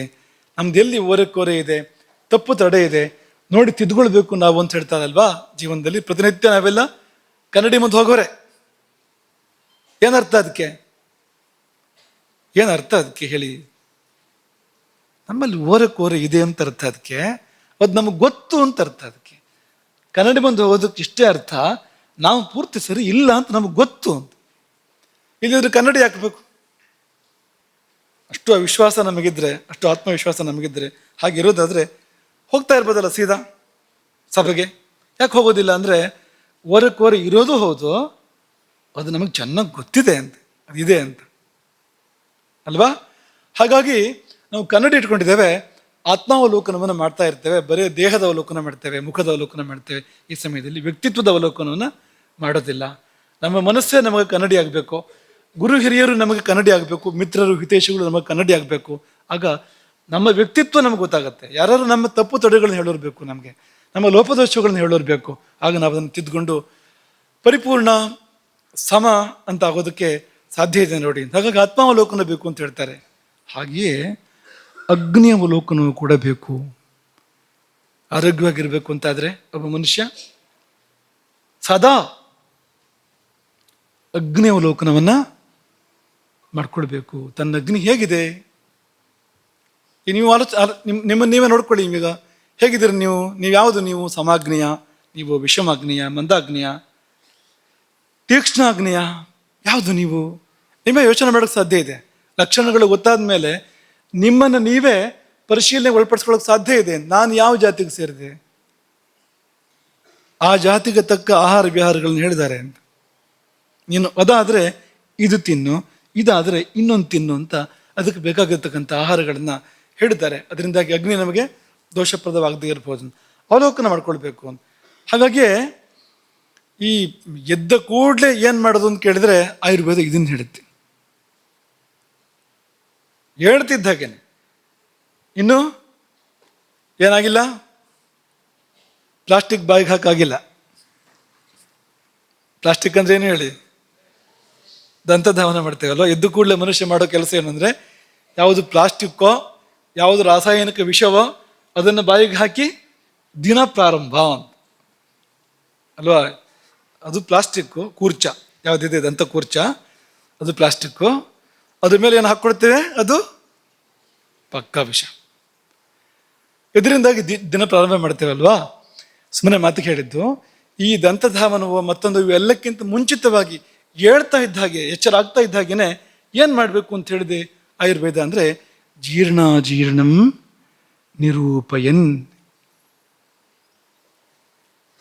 ಕಣ್ಣು ಬಿಡುವಾಗಲೇ ಹೊಟ್ಟೆ ಕಡೆ ಗಮನ ಕೊಡಬೇಕು. ಜೀರ್ಣಂ ನಿರೂಪಯನ್. ರಾತ್ರಿ ಮಾಡಿದ ಊಟ ಜೀರ್ಣ ಆಗಿದೆಯೋ ಇಲ್ವೋ ಅದೇ ಗೊತ್ತಾಗತ್ತೆ. ಜೀರ್ಣ ಆಗಿದೆಯೋ ಇಲ್ವೋ ಅಂತ ಹೊಟ್ಟೆ ಒತ್ತಿ ನೋಡ್ಕೊಂಡ್ರೆ ಗೊತ್ತಾಗತ್ತಾ ಜೀರ್ಣ ಆಗಿದೆಯೋ ಇಲ್ವೋ ಅಂತ. ನೀವು ಹಗುರಾಗಿರ್ತೀರಿ. ಜೀರ್ಣ ಆಗಿದ್ರೆ ನೀವು ಹಗುರಾಗಿರ್ತೀರಿ ಅಲ್ವಾ. ಉದ್ಗಾರ ಶುದ್ಧಿ ಅಂತ ಹೇಳ್ತಾರೆ. ತೇಗಿದ್ರೆ ಆ ತೇಗಿನಲ್ಲಿ ಯಾವುದೇ ಗಂಧ ಇರಬಾರ್ದು. ಉದ್ಗಾರ ಅಂದರೆ ತೇಗಿನಲ್ಲಿ ಯಾವುದೇ ಗಂಧ ಪರಿಮಳ ಇರಬಾರ್ದು. ಮೊದಲು ಮಾಡಿದ ಊಟದ ಪರಿಮಳ ಇದೆ ಅಂತ ಆದರೆ ಅದಕ್ಕೆ ಅರ್ಥ ಏನು? ಅದು ಅಲ್ಲೇ ಇದೆ ಅಂತ ಅರ್ಥ. ಅದಕ್ಕೆ ಅಂತ ಹೋಗಿಲ್ಲ ಕೆಳಗೆ. ಅದು ಹೆಚ್ಚು ರೂಪಾಂತರ ಕೂಡ ಹೊಂದಿಲ್ಲ. ಅದು ಅದೇ ತೇಗು ಬರ್ತಾ ಇದೆ, ಅದೇ ಪರಿಮಳ ಬರ್ತಾ ಇದೆ ಅಂದರೆ ಗಟ್ಟಿ ಕೂತಿದೆ. ಅದು ನಮ್ಮ ಅಗ್ನಿಗೆ ಜಗ್ಗದೆ ಗಟ್ಟಿ ಕೂತಿದೆ ಅಂತ ಅರ್ಥ. ಅದು ಹಾಗಾಗಿ ಪರಿಮಳವನ್ನು ಕಳಿಸ್ತಾ ಇದೆ ಮೇಲ್ಗಡೆಗೆ. ನಾನಿದ್ದೇನೆ ಅಂತ. ಯಾಕೆ ಪರಿಮಳ ಕಳಿಸ್ತಾ ಇದೆ ಮೇಲ್ಗಡೆಗೆ ಅಂದರೆ ಮತ್ತೆ ಬೇರೆ ಹಾಕಬೇಡ ಅಂತ. ನಂದು ಮುಗಿದಿಲ್ಲ, ನನ್ನ ಸರಿದಿ ಮುಗಿಬೇಕು, ಫಸ್ಟಾಗಿ ಬೇರೆ ಕಳಿಸ್ಬೇಡ ಮೇಲಿಂದ ಮತ್ತೆ ಅಂತ ಆ ತೇಗು ಮೇಲೆ ಬಂದು ನಮಗೆ ಹೇಳುವಂಥದ್ದು. ಹಸಿವಿಲ್ಲದೆ ಊಟ ಮಾಡಬಾರ್ದು. ಉದ್ಗಾರ ಶುದ್ಧಿ ಇಲ್ಲದೆ, ಮುಖ್ಯವಾಗಿ ಉದ್ಗಾರ ಶುದ್ಧಿ ಇಲ್ಲದೆ ಊಟ ಮಾಡಬಾರ್ದು ಯಾವುದೇ ಕಾರಣಕ್ಕೂ. ಹಳೆ ತೇಗು ಬರ್ತಾ ಇದೆ ಅಂದರೆ ಆಹಾರ ತಗೋಬಾರ್ದು ಅಂತ ಲೆಕ್ಕ ಅಂತ. ಹಾಗೆ ಆಯುರ್ವೇದ ಮಾತನ್ನು ಮೊದಲು ಹೇಳುತ್ತೆ. ಎದ್ದು ಕೂಡಲೇ ಮಾಡಬೇಕಾದ ಮೊದಲ ಕೆಲಸ ಅಂದರೆ ಇಡೀ ದಿನವೂ ಆ ಕಡೆ ಗಮನ ಇರಬೇಕು ಅಂತಲೇ ಅರ್ಥ. ಊಟ ಮಾಡಿದಾಗೆಲ್ಲ ಅಥವಾ ಊಟದ ನಂತರ 4-5 ಗಂಟೆ ಕಳೆದ ಮೇಲೆ ಏನಾಗ್ತಾ ಇದೆ ಪರಿಸ್ಥಿತಿ ನೋಡ್ಕೋಬೇಕಲ್ಲ. ಅದೇ ಸೂಚನೆ ಕೊಡ್ತಾ ಇರುತ್ತೆ, ಅದೇ ಹೇಳ್ತಾ ಇರುತ್ತೆ. ಹೆಚ್ಚಾಯಿತು, ಕಡಿಮೆ ಆಯಿತು, ಸರಿಯಾಗಲಿಲ್ಲ ಎಲ್ಲ ಹೇಳ್ತಾ ಇರುತ್ತೆ. ಅದು ವಾತ ಜಾಸ್ತಿ ಆಯಿತು, ಪಿತ್ತ ಜಾಸ್ತಿ ಆಯಿತು, ಕಫ ಜಾಸ್ತಿ ಆಯಿತು, ಎಲ್ಲವನ್ನೂ ಆಹಾರವೇ ಹೇಳುತ್ತೆ, ಸೂಚನೆ ಕೊಡುತ್ತೆ. ನಾವು ಅದನ್ನು ಗಮನಿಸಿದಾಗ ಮಾತ್ರ ಶಾಸ್ತ್ರಜ್ಞಾನ ಬೇಕು ಅಂತ ಒಂದು ಸ್ವಲ್ಪ ಮಟ್ಟಿಗೆ, ಅಥವಾ ಪರಂಪರೆ ಜ್ಞಾನ ಬೇಕು ಇದ್ದಾಗ ಅದೆಲ್ಲವೂ ಕೂಡ ಸಾಧ್ಯ ಅಂತ. ಈ ಮಾತನ್ನು ಗಮನಿಸಿ. ರಾತ್ರಿ ಭೋಜನ ಪೂರ್ಣ ಜೀರ್ಣವಾಗಿರಬೇಕು. ಸುಪ್ರಭಾತಕ್ಕೆ ಮುನ್ನ ದೇಹ ಕುಶಲವಿರೆ. ನಮ್ಮ ದೇಹ ಅದು ಕುಶಲವಾಗಿದೆ, ಸ್ವಸ್ಥವಾಗಿದೆ ಅಂತ ಆದರೆ ರಾತ್ರಿ ಭೋಜನ ಪೂರ್ಣ ಜೀರ್ಣವಾಗಿರಬೇಕು. ಸುಪ್ರಭಾತಕ್ಕೆ ಮುನ್ನ, ಬ್ರಾಹ್ಮ ಮುಹೂರ್ತಕ್ಕೆ ಅದು ಜೀರ್ಣ ಆಗಿರಬೇಕು, ಹೇಳುವಾಗಲೇ ಜೀರ್ಣ ಆಗಿರಬೇಕು. ನಿರ್ಮಲೋದರನಾಗಿ ನವದಿನಕ್ಕೆ ಮುನ್ನಡೆಯೋ. ಹೊಸ ದಿನಕ್ಕೆ ನಾವು ಮುಂದುವರಿಬೇಕಾದ್ರೆ ಹೊಟ್ಟೆಯೂ ಹೊಸ್ತಾಗಬೇಕಲ್ವಾ. ಹಳೆ ಹೊಟ್ಟೆ ಹೊತ್ಕೊಂಡು ಹೊಸ ದಿನಕ್ಕೆ ಹೋಗೋದಾ? ಎಲ್ಲ ಹೊಸ್ತಾಗಿದೆ. ಹೊಟ್ಟೆ ಒಂದು ಹಳೆದಿದ್ರೆ ಹೇಗೆ ಹೇಳಿ? ಹಾಗಾಗಿ ನಿರ್ಮಲೋದರನಾಗಿ, ಹೊಟ್ಟೆಯಲ್ಲಿ ಕಾಲುಷ್ಯ ಇಲ್ಲದೆ ನವದಿನಕ್ಕೆ ಮುನ್ನಡೆಯೋ ಹೊಸ ದಿನದ ಸಂಭ್ರಮಕ್ಕೆ ಬೇಕೇ ಹಳೆ ಮುಸುರೆ. ಹೊಸ ದಿನದ ಸಂಭ್ರಮಕ್ಕೆ ಬೇಕೇ ಹಳೆ ಮುಸುರೆ ಬೇಕಾ? ಹೊಟ್ಟೆಯೊಳಗೆ ಮುಸುರೆ ಇದೆ, ಹಳೆ ಮುಸುರೆ. ಹಾಗಾಗಿ ಸ್ವಸ್ಥ ಯಾರು ಅನ್ನುವಾಗ ಸುಶ್ರುತರು ಅದರ ಲಕ್ಷಣ ಹೇಳುವಾಗ ಒಂದು ಹೇಳಿದ್ದು ಸಮಾಗ್ನಿ. ನಿನಗೆ ಆರೋಗ್ಯ ಇದೆ ಅಂದರೆ ನೀನು ಸಮಾಗ್ನಿ ಆಗಿರ್ತೀಯ. ಸಮದೋಷ ಸಮಾಗ್ನಿಶ್ಚ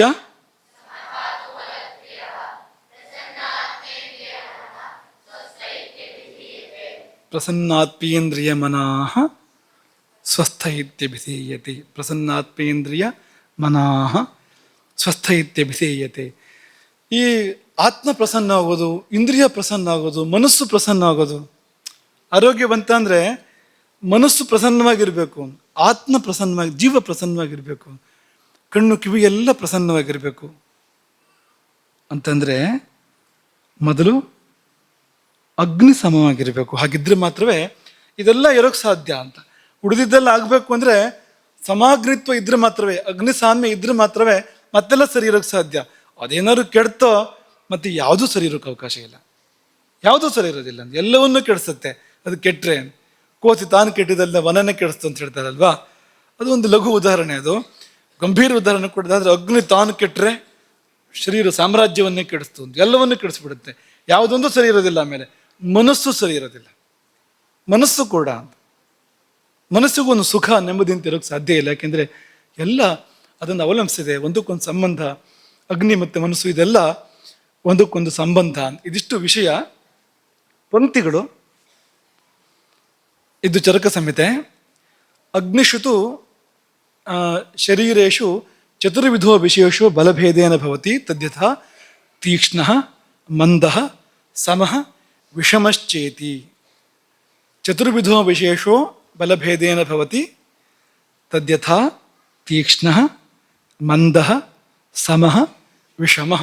4 ಬಗೆ ಅಂತ ಚರಕರು ಹೇಳಿದರು. ಸುಶ್ರುತರು ಕೂಡ ಅದನ್ನೇ ಹೇಳಿದರು. ಸುಶ್ರುತರು ಏನು ಹೇಳ್ತಾರೆ? ಚತುರ್ವಿಧೋ ಭವತಿ. ಅಗ್ನಿ 4 ವಿಧ ಆಗುತ್ತೆ. ಅದರಲ್ಲಿ 2 ಗುಂಪು ಮಾಡ್ತಾರೆ ಅವರು ಸುಶ್ರುತರು. 3 ಒಂದು ಗುಂಪು, ಒಂದೇ ಒಂದು ಗುಂಪು. ಈ ಒಂದೇ ಒಂದು ಯಾವುದು? ದೋಷಾನಭಿಪನ್ನ ಏಕಃ. ದೋಷವಿಲ್ಲದುದು ಒಂದು. ದೋಷಾನಭಿಪನ್ನ, ದೋಷವಿಲ್ಲದುದು ಒಂದು. ಯಾವುದದು? ಸಮಾಗ್ನಿ. ದೋಷವುಳ್ಳದ್ದು 3. ವಿಕ್ರಿಯಾಮಾಪನ್ನ ತ್ರಿವಿಧೋ ಭವತಿ. ವಿಕಾರಕ್ಕೆ ಒಳಪಟ್ಟರೆ ಅದು 3 ಬಗೆಯ ವಿಕಾರಕ್ಕೆ ಒಳಪಡಬಹುದು. ಹೇಗೆಲ್ಲ ಅಂತಂದರೆ, ವಿಷಮೋ ವಾತೇನ. ಅಗ್ನಿ ವಿಷಮ ಆಗತ್ತೆ ಯಾವಾಗ ಅಂದರೆ ವಾತದಿಂದ ವಿಕೃತವಾದಾಗ. ವಾತ ಅದನ್ನು ಕೆಡಿಸಿದಾಗ ಅಗ್ನಿ ವಿಷಮ ಆಗುತ್ತೆ. ಒಂದ್ಸಾರಿ ಒಂದು ರೀತಿ, ಒಂದು ಗಾಳಿ ಬೀಸಿದಾಗ ಒಂಥರ, ಬೀಸಿದ್ದಾಗ ಒಂಥರ ಅನ್ನೋ ಥರ ಆಗುತ್ತೆ. ಗಾಳಿಗೆ ಸಿಕ್ಕಿದ ದೀಪ ಆಗುತ್ತೆ ಅಗ್ನಿ ಅದು. ಅಥವಾ ಹೋಮಾಗ್ನಿ ಪ್ರಜ್ವಲಿಸ್ತಾ ಇದ್ರೆ ಗಾಳಿ ದರ ಬರ ಬೀಸ್ತಾ ಇದ್ರೆ ಏನಾಗುತ್ತೆ ಹೇಳಿ? ಆ ಥರ ಆಗುತ್ತೆ ಇದು, ವಿಷಮ ಆಗುತ್ತೆ ಇದು ಅಂತ. ಹಾಗಾಗಿ ವಿಷಮೋ ವಾತೇನ ತೀಕ್ಷ್ಣ ಪಿತ್ತೇನ. ಮಂದಃ ಶ್ಲೇಷ್ಮಣ. ಅಗ್ನಿ ಮಂದ ಅಂತ ಕರ್ಸ್ಕೊಡುತ್ತೆ ಯಾವಾಗ ಅಂದರೆ ಶ್ಲೇಷ್ಮ ಧಾತುವಿನ ಪ್ರಕೋಪ ಉಂಟಾದಾಗ, ಅಗ್ನಿಯ ಮೇಲೆ ಅದರ ಪ್ರಭಾವ ಆದಾಗ ಅದು ಮಂದ ಅಂತ ಅನ್ಸ್ಕೊಡುತ್ತೆ. ಚತುರ್ಥ ಸಮಃ. 4ನೇದು ಸಮ ಅಂತ ಕರ್ಸ್ಕೊಡುತ್ತೆ. ಯಾಕೆಂದರೆ ಸರ್ವಸಾಮ್ಯಾತ್. ಅದು ಏರ್ಪಡಬೇಕು, ಸಮಾಗ್ನಿ ಏರ್ಪಡಬೇಕು ಅಂದರೆ ಆ 3 ಸಮ ಆಗಬೇಕು. ಯಾವ 3? ವಾತಪಿತ್ತ ಕಫಗಳು ಸಾಮ್ಯವನ್ನು ಹೊಂದದೆ ಅದೊಂದು ಸಮಾಧಾನಕ್ಕೆ ಬರದೇ ಇದ್ದರೆ ಇದಕ್ಕೆ ಸಮಾಧಾನದಲ್ಲಿ ಇರೋಕೆ ಆಗೋದಿಲ್ಲ. ಹಾಗಾಗಿ ಅವುಗಳ ಪ್ರಭಾವ ಇದರ ಮೇಲಿದೆ ದಟ್ಟವಾಗಿ. ಆ ಸರ್ವಸಾಮ್ಯದಿಂದಾಗಿ ಮತ್ತೆಲ್ಲ ಸಾಮ್ಯವನ್ನು ಹೊಂದಿದ್ರಿಂದಾಗಿ ನೋಡಿ, ಒಂದು ಸಮಾಗ್ನಿಯನ್ನು ಮಾಡ್ಕೋಬೇಕು ಅಂದರೆ ನೀವು ಎಲ್ಲವನ್ನೂ ಸಾಮ್ಯಕ್ಕೆ ತಂದ್ಕೊಳ್ಬೇಕಾಗುತ್ತೆ. ಜೀವನದಲ್ಲಿ ಎಲ್ಲ ಸಾಮ್ಯಕ್ಕೆ ಬಂದರೆ ಅಗ್ನಿಯೂ ಸಾಮ್ಯಕ್ಕೆ ಬರುತ್ತೆ, ಅಥವಾ ಅಗ್ನಿ ಸಾಮ್ಯಕ್ಕೆ ಬಂದರೆ ಎಲ್ಲವೂ ಸಾಮ್ಯಕ್ಕೆ ಹೋಗುತ್ತೆ. 2 ಪರಸ್ಪರ ಸಂಬಂಧ. ಅದನ್ನು ಹೇಳ್ತಾ ಇದ್ದಾರೆ. ಹೇಗೆ ಗೊತ್ತಾಗುತ್ತೆ ಅಂತ ಕೇಳಿದರೆ ಅದಕ್ಕೆ ಹೇಳ್ತಾರೆ, ಅದು ಜರಣಶಕ್ತಿ ಅಂತ. ಅಂದರೆ ಎಷ್ಟು ಜೀರ್ಣ ಮಾಡೋ ಶಕ್ತಿ ಇದೆ ನಮಗೆ, ಎಷ್ಟು ತಿನ್ನೋ ಶಕ್ತಿ ಇದೆ ನಮಗೆ ಅನ್ನೋದೊಂದು. ಎಷ್ಟು ತಿನ್ನೋ ಶಕ್ತಿ ಮತ್ತು ಎಷ್ಟನ್ನು ಜೀರ್ಣಿಸ್ಕೊಳ್ಳೋ ಶಕ್ತಿ. ಇದೆರಡರ ಮೇಲೆ ಅಗ್ನಿ ಏನದು, ಸಮವೋ ವಿಷಮವೋ ಮಂದವೋ ತೀವ್ರವೋ ಅದೆಲ್ಲವನ್ನು ಕೂಡ ತೀಕ್ಷ್ಣವೋ ಅದೆಲ್ಲವನ್ನು ಕೂಡ ತೀರ್ಮಾನ ಮಾಡಬಹುದು. ಯಾರೋ ಒಬ್ಬ ಅವನು 1 ರಾಶಿ ತಿನ್ನೋಕ್ಕೆ ಶಕ್ತಿ ಇದೆ ಅಂತ ಅದಕ್ಕೆ ಅರ್ಥ ಏನು? ಅನ್ನಂ ಪರ್ವತ ರೂಪೇಣ ತಿಂತಾನೆ ಅಂದ್ರೆ ಅರ್ಥ ಏನು? ಅದಕ್ಕೆ ತೀಕ್ಷ್ಣ ಅಗ್ನಿ, ಅತ್ಯಗ್ನಿಯೂ ಆಗ್ಬೋದು ಮುಂದುವರೆದು ಅಂತ ಅದು. ಯಾರೋ ಒಬ್ರಿಗೆ ಊಟ ಸೇರೋದೇ ಇಲ್ಲ, ಇಷ್ಟು ತಿಂದರೆ ಸಾಕು ಮುಗಿತ್ತು ಅಂತ ಒತ್ತಾಯ ಮಾಡಿದ್ರು ಅಷ್ಟೇ. ಅದು ಏನದು? ಮಂದಾಗ್ನಿ. ನಿನ್ನೆ ಅವ್ರಿಗೆ ಏನೂ ಬೇಡ, ಇವತ್ತು ಕೆಲವರು ಹಾಗಿರ್ತಾರೆ, ತಿನ್ನೋಕೆ ಶುರು ಮಾಡಿದ್ರೆ 5-6 ಜನ ಊಟ ಮಾಡೋದು ಒಬ್ಬರೇ ಊಟ ಮಾಡಿಬಿಡ್ತಾರೆ. ಉಪವಾಸ ಇದ್ದರೆ 4 ದಿವಸ ಉಪವಾಸ ಇರ್ತಾರೆ ಅಂತ ಇರ್ತಾರೆ, ನಮ್ಮ ಮಧ್ಯದಲ್ಲೇ ಇರ್ತಾರೆ. ಏನಪ್ಪ ಅಂದರೆ ಇದು ಅದೇ ಇದು. ನಾವು ಅಂಥವ್ರು ನೋಡಿದ್ದೇವೆ. ಊಟನೇ ಮಾಡಿದ್ರು ಅಂದರೆ ಎಷ್ಟು ಊಟ ಮಾಡ್ತಾರೆ ಅಂತಿಲ್ಲ. ಇಲ್ಲದೆ ಆದರೆ ಕೆಲವು ದಿವಸ ಏನು ಬೇಡ ಹಾಗೆ ಇರ್ತಾರೆ, ಆ ಥರ ಇರ್ತಾರೆ. ಶಕ್ತಿಯ ಬಗ್ಗೆ ಹೇಳ್ತಾ ಇರೋದಲ್ಲ, ಸ್ವಭಾವತಃ ಒಂದು ದಿವಸ ಜಾಸ್ತಿ ಬೇಕು, ಒಂದು ದಿವಸ ಏನು ಬೇಡ ಅನ್ನೋ ಥರ ಆಗುತ್ತಲ್ಲ, ಅಲ್ಲೇ ನಮ್ಗೆ ಗೊತ್ತಾಗುತ್ತೆ ಇದು ಅಂತ. ಹೀಗೆ ಇದನ್ನೆಲ್ಲ ಹೇಳಿ ಅದನ್ನೆಲ್ಲ ಒಂದೊಂದನ್ನು ಕೂಡ ವಿವರಣೆ ಕೊಟ್ಟಿದ್ದಾರೆ. ತತ್ರ ಯಹ ಯಥಾಕಾಲಂ ಉಪಯುಕ್ತಮನ್ನಂ ಸಮ್ಯಕ್ ಪಚತಿ ಸಮೈರ್ ದೋಷೈ. ಸುಶ್ರುತ ಇದು. ಸಮೈರ್ ದೋಷೈ, ಈ ದೋಷಗಳೆಲ್ಲ ಸಾಮ್ಯವನ್ನು ಹೊಂದಾಣಿಕೆಯನ್ನು ಮಾಡಿಕೊಂಡು ವಾತಾಪಿತ್ತ ಕಫಗಳೆಲ್ಲ ಅಗ್ನಿ ಯಥಾಕಾಲದಲ್ಲಿ ಸೇವನೆ ಮಾಡಿದ್ದನ್ನು ಯಥಾಯೋಗ್ಯವಾಗಿ ಸರಿಯಾಗಿ ಪಚನ ಮಾಡುತ್ತೆ. ಅದು ಎಷ್ಟು ಬೇಕೋ ಅಷ್ಟೇ ಕೇಳುತ್ತೆ, 1 ರಾಶಿ ಕೇಳೋದಿಲ್ಲ, ಪ್ರಮಾಣಬದ್ಧವಾಗಿ ಕೇಳುತ್ತೆ. ಅದನ್ನು ಸರಿಯಾಗಿ ಜೀರ್ಣ ಮಾಡುತ್ತೆ, ಸಾಯಂಕಾಲಕ್ಕೆ ಹಸಿವಾಗುತ್ತೆ ಮತ್ತೆ ಅನ್ನೋ ತರಹ ಇದ್ದರೆ ಅದು ಹಸಿವಾಗುತ್ತೆ ಅಂದರೆ ನಾವು ಹೊಟ್ಟೆಗೆ ಬೆಂಕಿ ಬಿದ್ದಾಗೆ ಅಂತಲ್ಲ, ಒಂದು ಹಿತವಾದ ಹಸಿವು, ಹದದ ಹಸಿವು ಉಂಟಾಗತ್ತೆ ಮತ್ತು ಊಟ ಮಾಡ್ತೀವಿ ನಾವು. ಇದೆಲ್ಲ ಸಮಾಗ್ನಿ. ಸಮಸ್ತು ಖಲು ಅಪಚಾರತೋ ವಿಕೃತಿ ಮಾಪದ್ಯತೆ ಅನಪಚಾರಸ್ತು ಪ್ರಕೃತಾವತಿಷ್ಠತೆ. ಸಮಾಗ್ನಿಯ ಲಕ್ಷಣ ಏನು ಅಂದರೆ, ಚರಕರು ಹೇಳೋ ಪ್ರಕಾರ ನೀವು ಹೆಚ್ಚು ಕಡಿಮೆ ಮಾಡಿದರೆ ಗೊತ್ತಾಗುತ್ತೆ ಅಂತಲ್ಲಿ ಅಂತ. ನೀವು ಸರಿಯಾಗಿ ಕೊಡದೆ ವ್ಯತ್ಯಾಸ ಮಾಡಿದರೆ ಪರಿಣಾಮ ತೋರಿಸುತ್ತೆ ಕೂಡಲೇ. ಅದು ಸರಿ ಕೊಟ್ಟರೆ ಸರಿಯಾಗುತ್ತೆ ಕೂಡಲೇ. ಸರಿಯಾಗಿ ಊಟ ಮಾಡ್ತೇವೆ, ವ್ಯವಸ್ಥಿತವಾಗಿ ಊಟ ಮಾಡ್ತಾ ಇದ್ರೆ, ಶಾಸ್ತ್ರಬದ್ಧವಾಗಿ ಊಟ ಮಾಡ್ತಾ ಇದ್ರೆ ಸರಿಯಾಗಿರುತ್ತೆ. ವ್ಯತ್ಯಾಸ ಮಾಡಿದ ಕೂಡಲೇ ವ್ಯತ್ಯಾಸ ತೋರಿಸುತ್ತೆ ಅದು. ಈ ವಿಷಮಾಗ್ನಿಗೆ ಈ ವ್ಯತ್ಯಾಸ ತೋರ್ಸೋಕ್ಕೆಲ್ಲ ಗೊತ್ತಾಗೋದಿಲ್ಲ, ಯಾವುದನ್ನು ಏನು ಅಂತ ಹೇಳೋದು ಅಂತಲೇ ಗೊತ್ತಾಗೋದಿಲ್ಲ ಅನ್ನೋ ಥರ ಇರ್ತದೆ. ಅದಿಲ್ಲಿ ಅದು ಸರಿ ಇದ್ದಾಗ ತಾನೇ ವ್ಯತ್ಯಾಸಗಳು ಗೊತ್ತಾಗುವಂಥದ್ದು ಅಲ್ವಾ. ಯಾರು ಸರಿ ಇರ್ತಾರೋ ಅವರಿಗೆ ವ್ಯತ್ಯಾಸಗಳು ಗೊತ್ತಾಗ್ತವೆ, ಇಲ್ಲದಿರೋ ವ್ಯತ್ಯಾಸಗಳು ಕೂಡ ಗೊತ್ತಾಗೋದಿಲ್ಲ. ಉದಾಹರಣೆಗೆ, ತೇಗು ಬಂದ ಕೂಡಲೇ ಊಟ ಸಾಕು ಅಂತ ಅರ್ಥ. ತೇಗು ಅನ್ನೋದು ಸೂಚನೆ, ಊಟ ಸಾಕು ಅಂತ ಅನ್ನೋದು ಶಾಸ್ತ್ರ. ಆದರೆ ಆ ತೇಗು ಬರೋದೇ ಇಲ್ಲ. ಯಾವಾಗ ನೀವು ತೇಗು ಬಂದಮೇಲೆ ಊಟ ಹೊಡಿತಾ ಇದ್ರೆ, ಹಾಗೂ ಒಂದು ಸ್ವಲ್ಪ ಕಾಲ ಮಾಡಿದರೆ ಅದಕ್ಕೂ ಬೇಜಾರು ಬರುತ್ತೆ. ಸಾಯಿಲಿ, ಇದು ಏನು ಉಪಯೋಗ ಇಲ್ಲ ಇದು ಅಂತ ಸೂಚನೆ ಕೊಟ್ಟು ಅವನು ಕೇಳೋದಿಲ್ಲ, ಬಿಡು ಅದನ್ನ ಅಂತ ಬಿಟ್ಟು ಹೋಗುತ್ತೆ ಅದು ಅಂತ. ಸಾಯಿಲಿ ಅಂದರೆ ಸಾಯಿಲಿ ಅಂತಲೇ, ಬೇರೆ ಏನೂ ಅರ್ಥ ಅಲ್ಲ ಅದಕ್ಕೆ. ಯಾಕಂದ್ರೆ ಬೇಗ ಸಾಯಿಲಿ ಅಂತ. ಆಯುಸ್ಸು ಕಡಿಮೆ ಆಗ್ತಾ ಹೋಗುತ್ತೆ. ಅನ್ನ ಜಾಸ್ತಿ ಆಗ್ತಾ ಹೋದರೆ ಅಗತ್ಯಕ್ಕಿಂತ ದಾನ ಮೇಲೆ ಕಾಹೆ ಖಾನೆ ವಾಲಕ ನಾಮ ಅಲ್ವಾ. ಜಾಸ್ತಿ ತಿಂದರೆ ಬೇಗ ಸಾಯ್ಬೋದು ಅಂತ, ಹಾಗೆ ಆಗುತ್ತೆ ಅದು. ಹಾಗಾಗಿ ಸಮಾಗ್ನಿ ಆದರೆ ಸೂಕ್ಷ್ಮವಾದ ವ್ಯತ್ಯಾಸಗಳು ಕೂಡ ಗೊತ್ತಾಗ್ತವೆ. ಹೆಚ್ಚು ಕಡಿಮೆ ಮಾಡಿದರೆ ಹೇಳುತ್ತೆ ಅದು ಅಂತ. ಇದೇ ಶ್ರೇಷ್ಠ, ಸಮಾಗ್ನಿ ಶ್ರೇಷ್ಠ. ಯಾಕೆಂದರೆ ಸಮಸ್ಯೆ ಪ್ರಾಧಾನ್ಯಂ ನಿರ್ವಿಕಾರತ್ವೇನ ಏವ ಸುವ್ಯವಸ್ಥಿತ ಅನ್ನೋದೇ ಮುಖ್ಯವಾಗಿರುವಂಥದ್ದು. ಯಾಕೆಂದರೆ ಅದು ನಿರ್ವಿಕಾರ ಎಂಬುದಾಗಿ ಚಕ್ರಪಾಣಿ ವ್ಯಾಖ್ಯಾನ. ಇನ್ನು ಮಾಧವ ನಿಧಾನದಲ್ಲಿ ಕೂಡ ಸಮಾಗ್ನಿ ಶ್ರೇಷ್ಠ ಉಚ್ಯತೆ, ಗೊತ್ತಾಗತ್ತೆ ಅದು. ಯಾರು ಏನು ಹೇಳಬೇಕು ಅಂತಿಲ್ಲ, ತಾನೇ ತನ್ನಾಗಿ ಅದು ಗೊತ್ತಾಗತ್ತೆ ಅಂತ. ಹೀಗೆ ಎಲ್ಲ ಅಗ್ನಿಗಳ ಲಕ್ಷಣಗಳನ್ನು ಕೂಡ, ಅಗ್ನಿಗಳ ಅವಸ್ಥೆಗಳ ಲಕ್ಷಣಗಳನ್ನು ಕೂಡ ಶಾಸ್ತ್ರಗಳು ಹೇಳಿದ್ದಾರೆ, ಶಾಸ್ತ್ರಕಾರರು ಹೇಳಿದ್ದಾರೆ. ಚರಕಾಚಾರ್ಯರು ಸಮಲಕ್ಷಣ ವಿಪರೀತ ಲಕ್ಷಣಸ್ತು ವಿಷಮ ಅಂತ ಒಂದೇ ಸತಿ ಮುಗಿಸಿದ್ದಾರೆ ಅವರು. ವಿಷಮ ಅಂದ್ರೆ ಏನು? ಸಮಕ್ಕೆ ತದ್ವಿರುದ್ಧ ಅಂತ. ಸಮ ಅಲ್ಲ ಅದು, ಹೀಗಿಲ್ಲ ಅದು, ಹೀಗೆ ಆಗ್ತಾ ಇರುತ್ತೆ ಅದು ಅಂತ. ಪಂಚಚಾಮರ ವೃತ್ತದ ಹಾಗೆ ಅಂತ ಅಲ್ವಾ. ಪಂಚಚಾಮರ ವೃತ್ತ ಗೊತ್ತಲ್ವಾ? ಹೇಗಿರುತ್ತೆ ಪಂಚಚಾಮರ? ಇನ್ನು ಸರಿ ಹೇಳಿ, ಹೇಗಾಗ್ತಾ ಇದೆ ಹೇಳ್ಬೇಕಾದ್ರೆ? ಅದು ಹೇಳುವಾಗ ಏನಾಗ್ತಾ ಇದೆ ನೋಡಿ, ಹೀಗೆ ಹೋಗ್ತಾ ಇದೆ ಅದು. ವಿಮಾನ ಹೋದಾಗ ಹೋಗ್ತಾ ಇದೆ ಹೀಗೆ, ಹೆದ್ದಾರಿಯಲ್ಲಿ ಒಳ್ಳೆ ವಾಹನ ಹೋದಾಗ ಹೋಗ್ತಾ ಇದೆ ಅದು.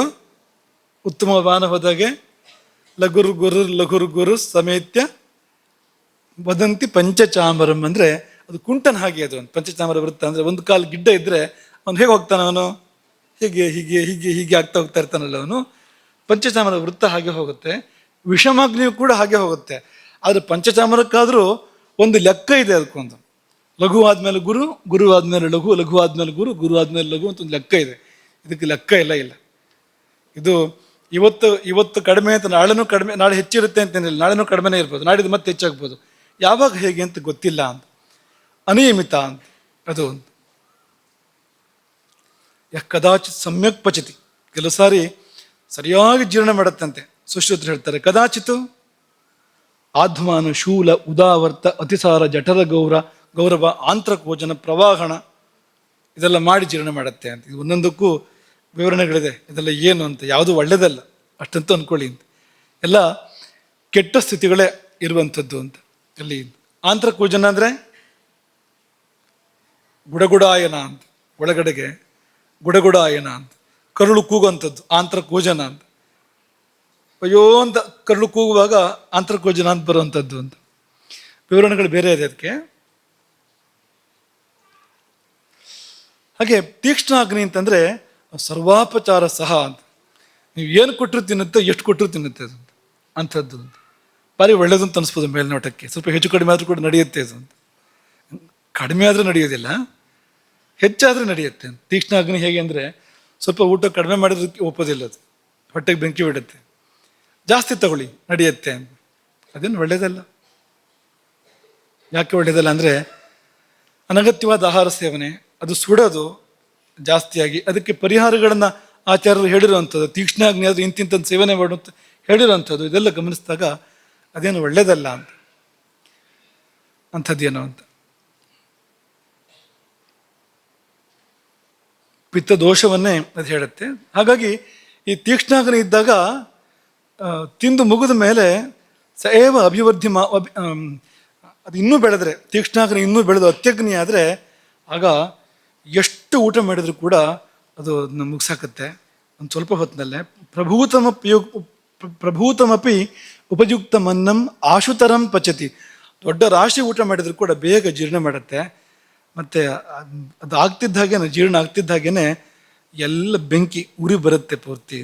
ಗಲ ತಾಲು ಓಷ್ಠ ಶೋಷ ದಾಹ ಸಂತಾಪ ಅಂಜನೈತಿ. ಇಲ್ಲೆಲ್ಲ ಈ ಜಾಗ ಎಲ್ಲ ಇದೆಯಲ್ಲ, ಈ ಗಂಟ್ಲಿರ್ಬೋದು ಅಥವಾ ತಾಲು ಅಲ್ಲೇ ಮೇಲೆ ಬಾಯಲ್ಲೇ ಒಳಗಡೆಗೆ ಮೇಲ್ಗಡೆಗೆ ತುಟಿ ಇರ್ಬೋದು, ಇದೆಲ್ಲ ಶೋಷ ದಾಹ ಸಂತಾಪ ಎಲ್ಲ ಅಗ್ನಿಯ ಬೇರೆ ಬೇರೆ ವಿಕಾರಗಳು, ಒಣಗೋದು, ಸುಡೋದು, ಉರಿ, ಇದನ್ನೆಲ್ಲ ಉಂಟು ಮಾಡುತ್ತೆ ಅದು.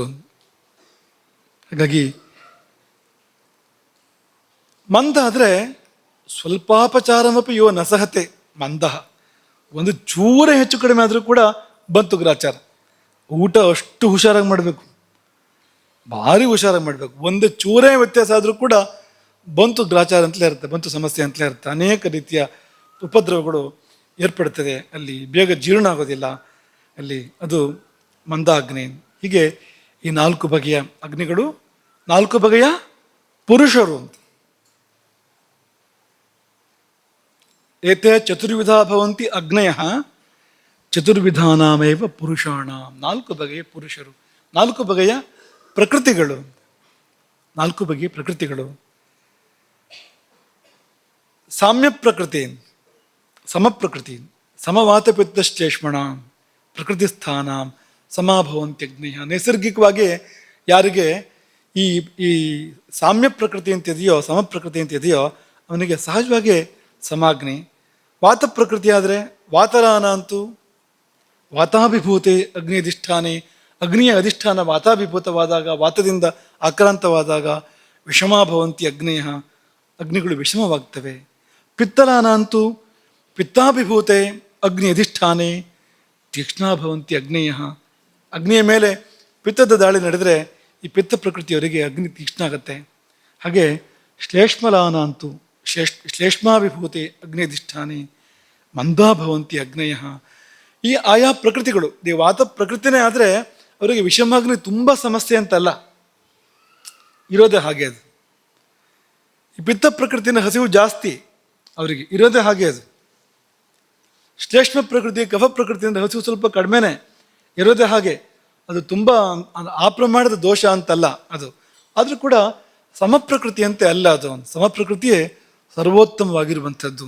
ರಾಮನ ಪ್ರಕೃತಿಯಂತೆ ಇರುವ ಪ್ರಕೃತಿ ಸಮಪ್ರಕೃತಿ ಅಂತ ಕರೀತಾರಲ್ಲ, ಅಂತಹ ಪ್ರಕೃತಿ ಇದ್ದಾಗ ಅದು ಸರ್ವೋತ್ತಮ, ಸರ್ವಶ್ರೇಷ್ಠ. ಆಮೇಲೆ ನಮ್ಮ ಪ್ರಕೃತಿಗೆ ತಕ್ಕಂತೆ ನಾವು ಸ್ವಲ್ಪ ಹೆಚ್ಚು ಕಡಿಮೆ ಇರುತ್ತೆ. ಈಗ ಆ ಶುದ್ಧ ಪ್ರಕೃತಿಗಳು ಕೂಡ ದುರ್ಲಭವೇ. ಕೇವಲ ವಾತ ಪ್ರಕೃತಿ, ಕೇವಲ ಪಿತ್ತ ಪ್ರಕೃತಿ ಸಿಗೋದು ಕಷ್ಟವೇ. ಅದು ವಾತಪಿತ್ತ ಅಥವಾ ಕಫವಾತ ಅಂತ ಏನೋ ಒಂದು 2-3 ಸೇರಿಕೊಂಡೇ ಆಗಿರೋಂಥದ್ದು ಪ್ರಕೃತಿಗಳೆಲ್ಲ ಇವತ್ತು ಹೆಚ್ಚಾಗಿ ಸಿಗುವಂಥದ್ದು.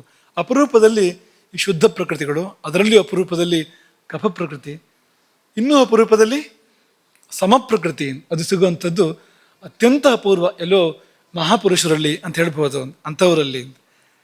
ನೀವು ರಾಮನಲ್ಲಿ ಸುಮ್ಮನೆ ಕೇಳೋದು ನಾನು ನಿಮಗೆ, ತುಂಬ ಅಂದ್ರೀಗ ಕಫದ ವಿಜೃಂಭಣೆ ಎಲ್ಲಿ ನೋಡ್ತೀರಿ ನೀವು? ಸ್ವಭಾವ ವ್ಯಕ್ತಿತ್ವದಲ್ಲಿ ಯಾವ ಸಮಯದಲ್ಲಿ ನೋಡ್ತೀರಿ ನೀವು? ಹೇಳ್ತೀರಾ? ರಾಮಾಯಣದ ಒಂದು ಸಂದರ್ಭ ಹೇಳ್ಬೋದಾ?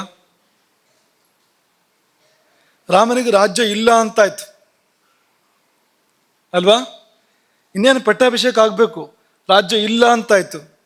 ರಾಮನ ಪ್ರತಿಕ್ರಿಯೆ ಏನಿತ್ತು? ಸರ್ವ ಲೋಕಾತಿಗಸ್ಯೇವ, ಆ ಚಿತ್ತ ವಿಕಾರವೇ ಇಲ್ಲ ಅಂತ, ಎಲ್ಲ ಲೋಕಗಳನ್ನು ದಾಟಿದವನಂತೆ. ಆ ಒಂದು ಸಮಸ್ಥಿತಿ ಇದೆಯಲ್ಲ, ಅವಿಚಲವಾದ ಸ್ಥಿತಿ, ಶಾಂತವಾದ ಸ್ಥಿತಿ, ಅದು ಕಫ. ಅದೇ ಸಮುದ್ರದ ಮೇಲೆ ಕೋಪ ಬಂದಾಗ ಭುಗಿಲೆದ್ದ ಕೋಪದ ಸ್ಥಿತಿ ಇದೆಯಲ್ಲ ರಾಮನದ್ದು, ಅದ್ಯಾವುದದು? ಅದು ಪಿತ್ತದ ವಿಜೃಂಭಣೆ ಇದು ಅಂತ.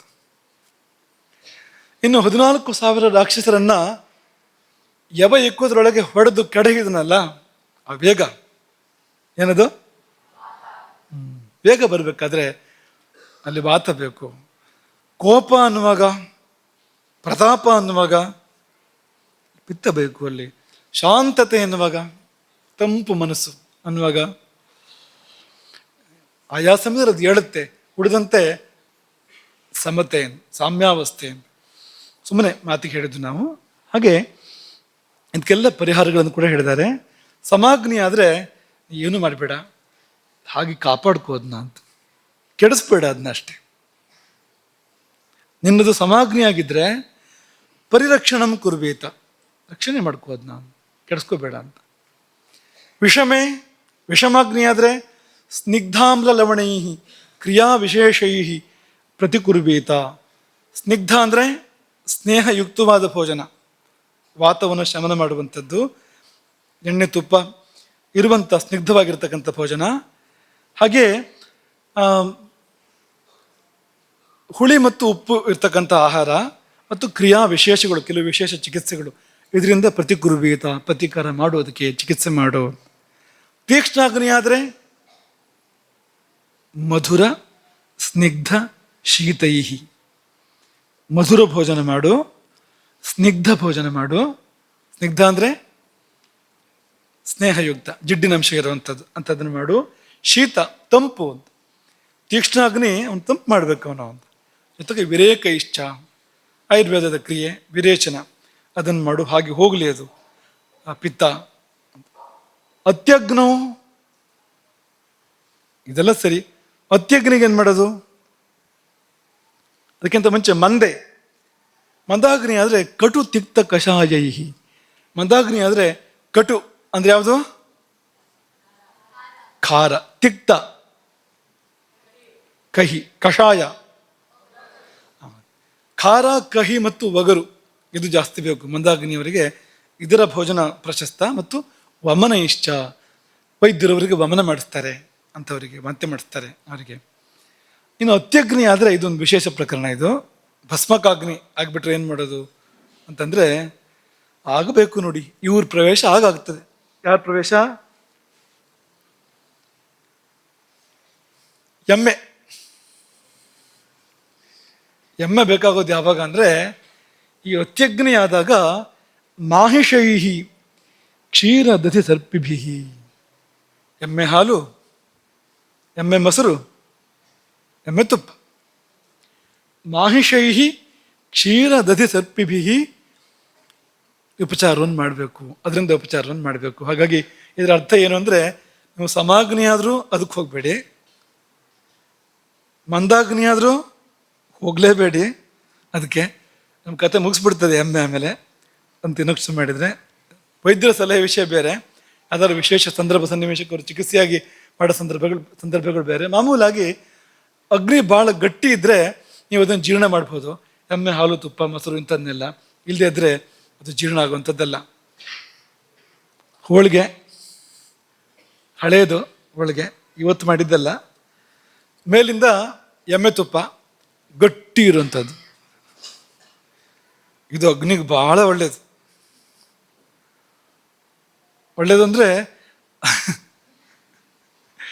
ಅಗ್ನಿ ಹೋಗಿ ಅದು ಇನ್ನೇನೋ ಆಗ್ಬಿಡುತ್ತೆ ಆಮೇಲೆ ಅಂತ, ಅಗ್ನಿಯನ್ನು ಹಾಳು ಮಾಡುತ್ತೆ ಸಂಪೂರ್ಣವಾಗಿ ಅಂತ. ಹೀಗಾಗಿ ಇದೆಲ್ಲವನ್ನೂ ಗಮನಿಸ್ಕೋಬೇಕು. ಒಟ್ಟಿನಲ್ಲಿ ನಮ್ಮನ್ನು ನಾವು ಅವಲೋಕನ ಮಾಡ್ಕೋಬೇಕು. ಮುಖ್ಯವಾಗಿ ನಮ್ಮ ಅಗ್ನಿಯನ್ನು ಅವಲೋಕನ ಮಾಡ್ಕೋಬೇಕು. ನಾವು ಮೊದಲೇ ಹೇಳಿದ ಹಾಗೆ, ಅಗ್ನಿ ಚೆನ್ನಾಗಿದ್ದರೆ ನಾವು ಚೆನ್ನಾಗಿರ್ತೇವೆ. ಅಗ್ನಿ ವಿಕೃತವಾದರೆ, ಅಗ್ನಿ ವಿಕಾರಕ್ಕೊಳಪಟ್ಟರೆ ನಾವು ರೋಗಿಗಳಾಗ್ತೇವೆ. ಇನ್ನು ಅಗ್ನಿ ಆರಿ ಹೋದರೆ ಶಾಂತೇಗ್ನೋ ಮ್ರಿಯತೆ, ಹೋಗ್ಬಿಡ್ತೇವೆ ನಾವು. ಯಾಕೆ ಅಗ್ನಿ ಬಗ್ಗೆ ಜಾಗೃತಿ ಬೇಕು ಅಂದರೆ, ಅದು ಆರಿದರೆ ಮನುಷ್ಯ ಸಾಯ್ತಾನೆ, ಅದು ವಿಕಾರಕ್ಕೊಳಪಟ್ಟರೆ ರೋಗಿ ಆಗ್ತಾನೆ. ಅದು ಪ್ರಕೃತಿಯಲ್ಲಿದ್ದರೆ, ಅದು ಸಮವಾಗಿದ್ದರೆ ಆರೋಗ್ಯವಂತನಾಗಿರ್ತಾನೆ. ಹಾಗಾಗಿ ಆ ರೀತಿಯಲ್ಲಿ ನಾವು ಇರಬೇಕಾಗತ್ತೆ. ಅದಕ್ಕೆ ಬೇಕಾಗಿರ್ತಕ್ಕಂಥ ಎಲ್ಲ ಉಪಚಾರಗಳನ್ನು ಮಾಡಬೇಕಾಗುತ್ತೆ ಅನ್ನೋದು ಇವತ್ತಿನ ಒಂದು ಪಾಠದ ತಾತ್ಪರ್ಯ. ಮೊದಲೇ ಹೇಳುವ ಹಾಗೆ, ಇದೇನು ಈ ಪಾಠ ಇದೆಯಲ್ಲ, ಇದೊಂದು ಸ್ವಲ್ಪ ನಿಮಗೆ ಇದು ಮಧುರವೋ ಅಥವಾ ಉಪ್ಪು ಹುಳಿ ಖಾರ ಮಸಾಲೆ ಆ ರೀತಿಯದಲ್ಲ ಪಾಠ. ಇದು ಸ್ವಲ್ಪ ಸಪ್ಪೆ ಪಾಠ ಅಂತ ಅನಿಸ್ಬೋದು, ಸಪ್ಪೆ ಪ್ರವಚನ ಅಂತ ಅನಿಸ್ಬೋದು ಇದು. ಯಾಕೆಂದರೆ ಇದರಲ್ಲಿ ಕೇವಲ ಮನೋರಂಜನೆ ಅನ್ನೋದು ಉದ್ದೇಶವೇ ಅಲ್ಲ. ಜೀವನ ಸುಧಾರಿಸಬೇಕು. ಪ್ರಾಚೀನರು ಯಾವ ಬೆಳಕನ್ನು ನಮಗೆ ಕೊಟ್ಟಿದ್ದಾರೋ ಆ ಬೆಳಕಲ್ಲಿ ನಾವು ಬದುಕಬೇಕು. ಹಾಗೆ ಬದುಕಿದ್ರೆ ಚೆನ್ನಾಗಿ ಬದುಕ್ತೇವೆ ಮತ್ತು ದೀರ್ಘಕಾಲ ಬದುಕ್ತೇವೆ, ಆರೋಗ್ಯವಾಗಿರ್ತೇವೆ. ಅಂಥದ್ದೊಂದು ಅದ್ಭುತವಾಗಿರ್ತಕ್ಕಂಥ ಜೀವನ ವಿಧಾನವನ್ನು ಪ್ರಾಚೀನರು ನಮಗೆ ಕೊಟ್ಟರು. ನಮ್ಮ ಪ್ರಾಚೀನರಿಗೂ ಪಾಶ್ಚಿಮಾತ್ಯರಿಗೂ ಏನು ವ್ಯತ್ಯಾಸ ಅಂತಂದರೆ, ಅವರು ರೋಗ ಬಂದಮೇಲೆ ಏನು ಮಾಡಬೇಕು ಅಂತ ಹೇಳ್ತಾರೆ ಅಲ್ವಾ. ಬೇರೆ ವೈದ್ಯ ಪದ್ಧತಿಗಳು ಕೆಟ್ಟ ಮೇಲೆ ಏನು ಮಾಡಬೇಕು ಅಂತ ಹೇಳ್ತಾರೆ. ಆದರೆ ಆಯುರ್ವೇದ ಅಥವಾ ನಮ್ಮ ಪಾರಂಪರಿಕವಾಗಿರ್ತಕ್ಕಂಥ ಜೀವನ ಪದ್ಧತಿ ಏನು ಹೇಳುತ್ತೆ ಅಂದರೆ, ಹೇಗೆ ಕೆಡಿಸ್ಕೊಳ್ಳದೆ ಬದುಕ್ಬೋದು, ರೋಗ ಬಾರದಂತೆ ಹೇಗೆ ಬದುಕಬಹುದು, ಆರೋಗ್ಯವಾಗಿ ಹೇಗೆ ಬದುಕಬಹುದು. ಮಾತ್ರ ಅಲ್ಲ, ಈ ದೇಹದ ಮೂಲಕವೇ, ಈ ದೇಹದ ಸಾಮ್ಯಾವಸ್ಥೆಯ ಮೂಲಕ ಹೇಗೆ ಪರಮಾತ್ಮನನ್ನು ಸೇರಬಹುದು, ಹೇಗೆ ನಾವು ನಮ್ಮ ಜೀವನ ಪದ್ಧತಿಗಳ ಮೂಲಕವೇ ಪಾಪಗಳನ್ನು ಕಳ್ಕೊಳ್ಬೋದು, ದೋಷಗಳನ್ನು ಕಳ್ಕೊಳ್ಬೋದು, ಜೀವನ ಪವಿತ್ರವಾಗ್ಬೋದು, ಆರೋಗ್ಯಪೂರ್ಣವಾಗ್ಬೋದು. ಎರಡು ಒಂದೇ. ಅದು ನೆನ್ಪಿಟ್ಕೊಳ್ಳಿ. ಆಯುರ್ವೇದ ಏನು ಹೇಳುತ್ತೆ, ಧರ್ಮಶಾಸ್ತ್ರ ಅದನ್ನೇ ಹೇಳುತ್ತೆ. ಧರ್ಮಶಾಸ್ತ್ರ ಏನು ಹೇಳುತ್ತೆ, ಆಯುರ್ವೇದ ಅದನ್ನೇ ಹೇಳುತ್ತೆ. ಯೋಗಶಾಸ್ತ್ರವು ಕೂಡ ಅದನ್ನೇ ಹೇಳುತ್ತೆ. ಅದರ ಅರ್ಥ ಏನು ಅಂದರೆ, ಧರ್ಮಶಾಸ್ತ್ರ ನಮಗೆ ಧರ್ಮವನ್ನು ಕೊಡ್ಲಿಕ್ಕೆ ಹೊರಟಿದೆ, ಯೋಗಶಾಸ್ತ್ರ ಯೋಗ ಸಾಧನೆ ಹೇಳ್ತಾ ಇದೆ, ಆಯುರ್ವೇದ ಆರೋಗ್ಯವನ್ನು ಹೇಳ್ತಾ ಇದೆ. ಯಾವುದು ಆರೋಗ್ಯವೋ ಅದೇ ಯೋಗ, ಯಾವುದು ಯೋಗವೋ ಅದೇ ಧರ್ಮ, ಯಾವುದು ಧರ್ಮವೋ ಅದೇ ಆತ್ಮಜ್ಞಾನ, ಅದೇ ಅಧ್ಯಾತ್ಮ, ಬೇರೆ ಏನೂ ಅಲ್ಲ. ಹಾಗಾಗಿ ಇದು ಬೇರೆ ಅಲ್ಲ, ಅದು ಬೇರೆ ಅಲ್ಲ. ಆರೋಗ್ಯ ಬೇರೆ ಅಲ್ಲ, ಅಧ್ಯಾತ್ಮ ಬೇರೆ ಅಲ್ಲ, ಆಹಾರ ಬೇರೆ ಇಲ್ಲ. ಇದೆಲ್ಲ ಒಟ್ಟೊಟ್ಟಿಗೆ ಹೋಗುವಂಥದ್ದು. ಇದಕ್ಕಾಗ್ತದೆ ಅಂದರೆ ಅದಕ್ಕೂ ಆಗ್ತದೆ, ಅದು ಇದಕ್ಕಾಗದಿದ್ದರೆ ಅದಕ್ಕೂ ಆಗೋದಿಲ್ಲ. ಒಂದು ಆರೋಗ್ಯಕ್ಕೆ ಹಾಳು ಅಂತಂದರೆ ಅದು ಅಧ್ಯಾತ್ಮಕ್ಕೂ ಹಾಳೋದು, ಆರೋಗ್ಯಕ್ಕೆ ಒಳ್ಳೆಯದು ಅಂದರೆ ಅಧ್ಯಾತ್ಮಕ್ಕೂ ಒಳ್ಳೆಯದು. ಸಾಮಾನ್ಯವಾಗಿ ಇವೆಲ್ಲವೂ ಕೂಡ ಸೂತ್ರಕ್ಕೊಳಪಟ್ಟಿರ್ತೇವೆ, ವಿಶೇಷ ಪ್ರಕರಣಗಳನ್ನು ಹೊರತುಪಡಿಸಿ. ಯಾವುದೋ ದೇಹ ಪ್ರಕೃತಿ ಕೆಡಿಸ್ಕೊಂಡ ಸ್ಥಿತಿಯಲ್ಲಿ ಬೇರೆ ಬೇರೆ ಏನನ್ನೋ ಸೇವಿಸ್ಬೇಕಾ ಬರ್ಬೋದು, ಅದು ಬೇರೆ ವಿಷಯ. ಆಯುರ್ವೇದದಲ್ಲಿ ಕೂಡ ಅಂಥ ಔಷಧಗಳನ್ನ ಹೇಳಿದೆ. ಅನಿವಾರ್ಯವಾಗಿ ದೇಹ ಸರಿ ಮಾಡಬೇಕಲ್ಲ, ಮತ್ತೆ ಕೆಟ್ಟಿದ್ದನ್ನು ಮುಳ್ಳನ್ನು ಮುಳ್ಳಿಂದ ತೆಗಿಬೇಕು ಅನ್ನೋ ಥರ ಅಂಥದ್ದನ್ನು ಹೇಳಿದೆ. ಆದರೆ ಒಂದು ಸಹಜತೆಗೆ ಬಂದಾಗ ಯಾವುದು ಇಲ್ಲಿಗೂ ಒಳ್ಳೆಯದೋ ಅದೇ ಅಲ್ಲಿಗೂ ಒಳ್ಳೆಯದು, ಯಾವುದು ಅಲ್ಲಿಗೂ ಒಳ್ಳೆಯದೋ ಅದೇ ಇಲ್ಲಿಗೂ ಒಳ್ಳೆಯದು. ಅಲ್ಲಿ ಸಲ್ಲುವವನು ಇಲ್ಲಿಯೂ ಸಲ್ತಾನೆ, ಇಲ್ಲಿ ಸಲ್ಲದವನು ಅಲ್ಲಿಗೂ ಸಲ್ಲೋದಿಲ್ಲ. ಹಾಗಾಗಿ ಇಹ ಬೇರೆ ಅಲ್ಲ, ಪರ ಬೇರೆ ಅಲ್ಲ, ಎರಡು ಒಂದೇ, ಎರಡು ಒಂದೇ ಅಂತ ಭಾವವನ್ನು ಇಟ್ಕೊಂಡು ಮಾಡೋಣ. ನಿತ್ಯ ನಾವು ಅಗ್ನಿ ಸೇವೆಯನ್ನು ಮಾಡೋಣ. ಅಗ್ನಿಹೋತ್ರ ಇದು, ನಾವು ಮಾಡೋ ಊಟ ಅನ್ನೋದು ಅಗ್ನಿಹೋತ್ರ. ಅಗ್ನಿಹೋತ್ರ ಸಮೋ ವಿಧಿ ಅಲ್ವಾ. ನಾಂತರ ಭೋಜನಂ ಕುರ್ಯಾತ್ ಅಗ್ನಿಹೋತ್ರ ಸಮೋ ವಿಧಿ. ಈ ಊಟ ಎನ್ನುವುದು ಅಗ್ನಿಹೋತ್ರಕ್ಕೆ ಸಮಾನವಾಗಿರುವಂಥದ್ದು. ಆ ರೀತಿಯಲ್ಲಿ ಊಟವನ್ನು ಮಾಡಿ ಉದ್ಧಾರ ಆಗೋಣ. ಹರೇ ರಾಮ. ಗೋಕರ್ಣ ಮಂಡಲಾಧೀಶ್ವರ ಶ್ರೀಮದ್ ಜಗದ್ಗುರು ಶಂಕರಾಚಾರ್ಯ ಶ್ರೀ ಶ್ರೀ ರಾಘವೇಶ್ವರ ಭಾರತೀ ಸ್ವಾಮಿ ಮಹಾರಾಜ್ ಕಿ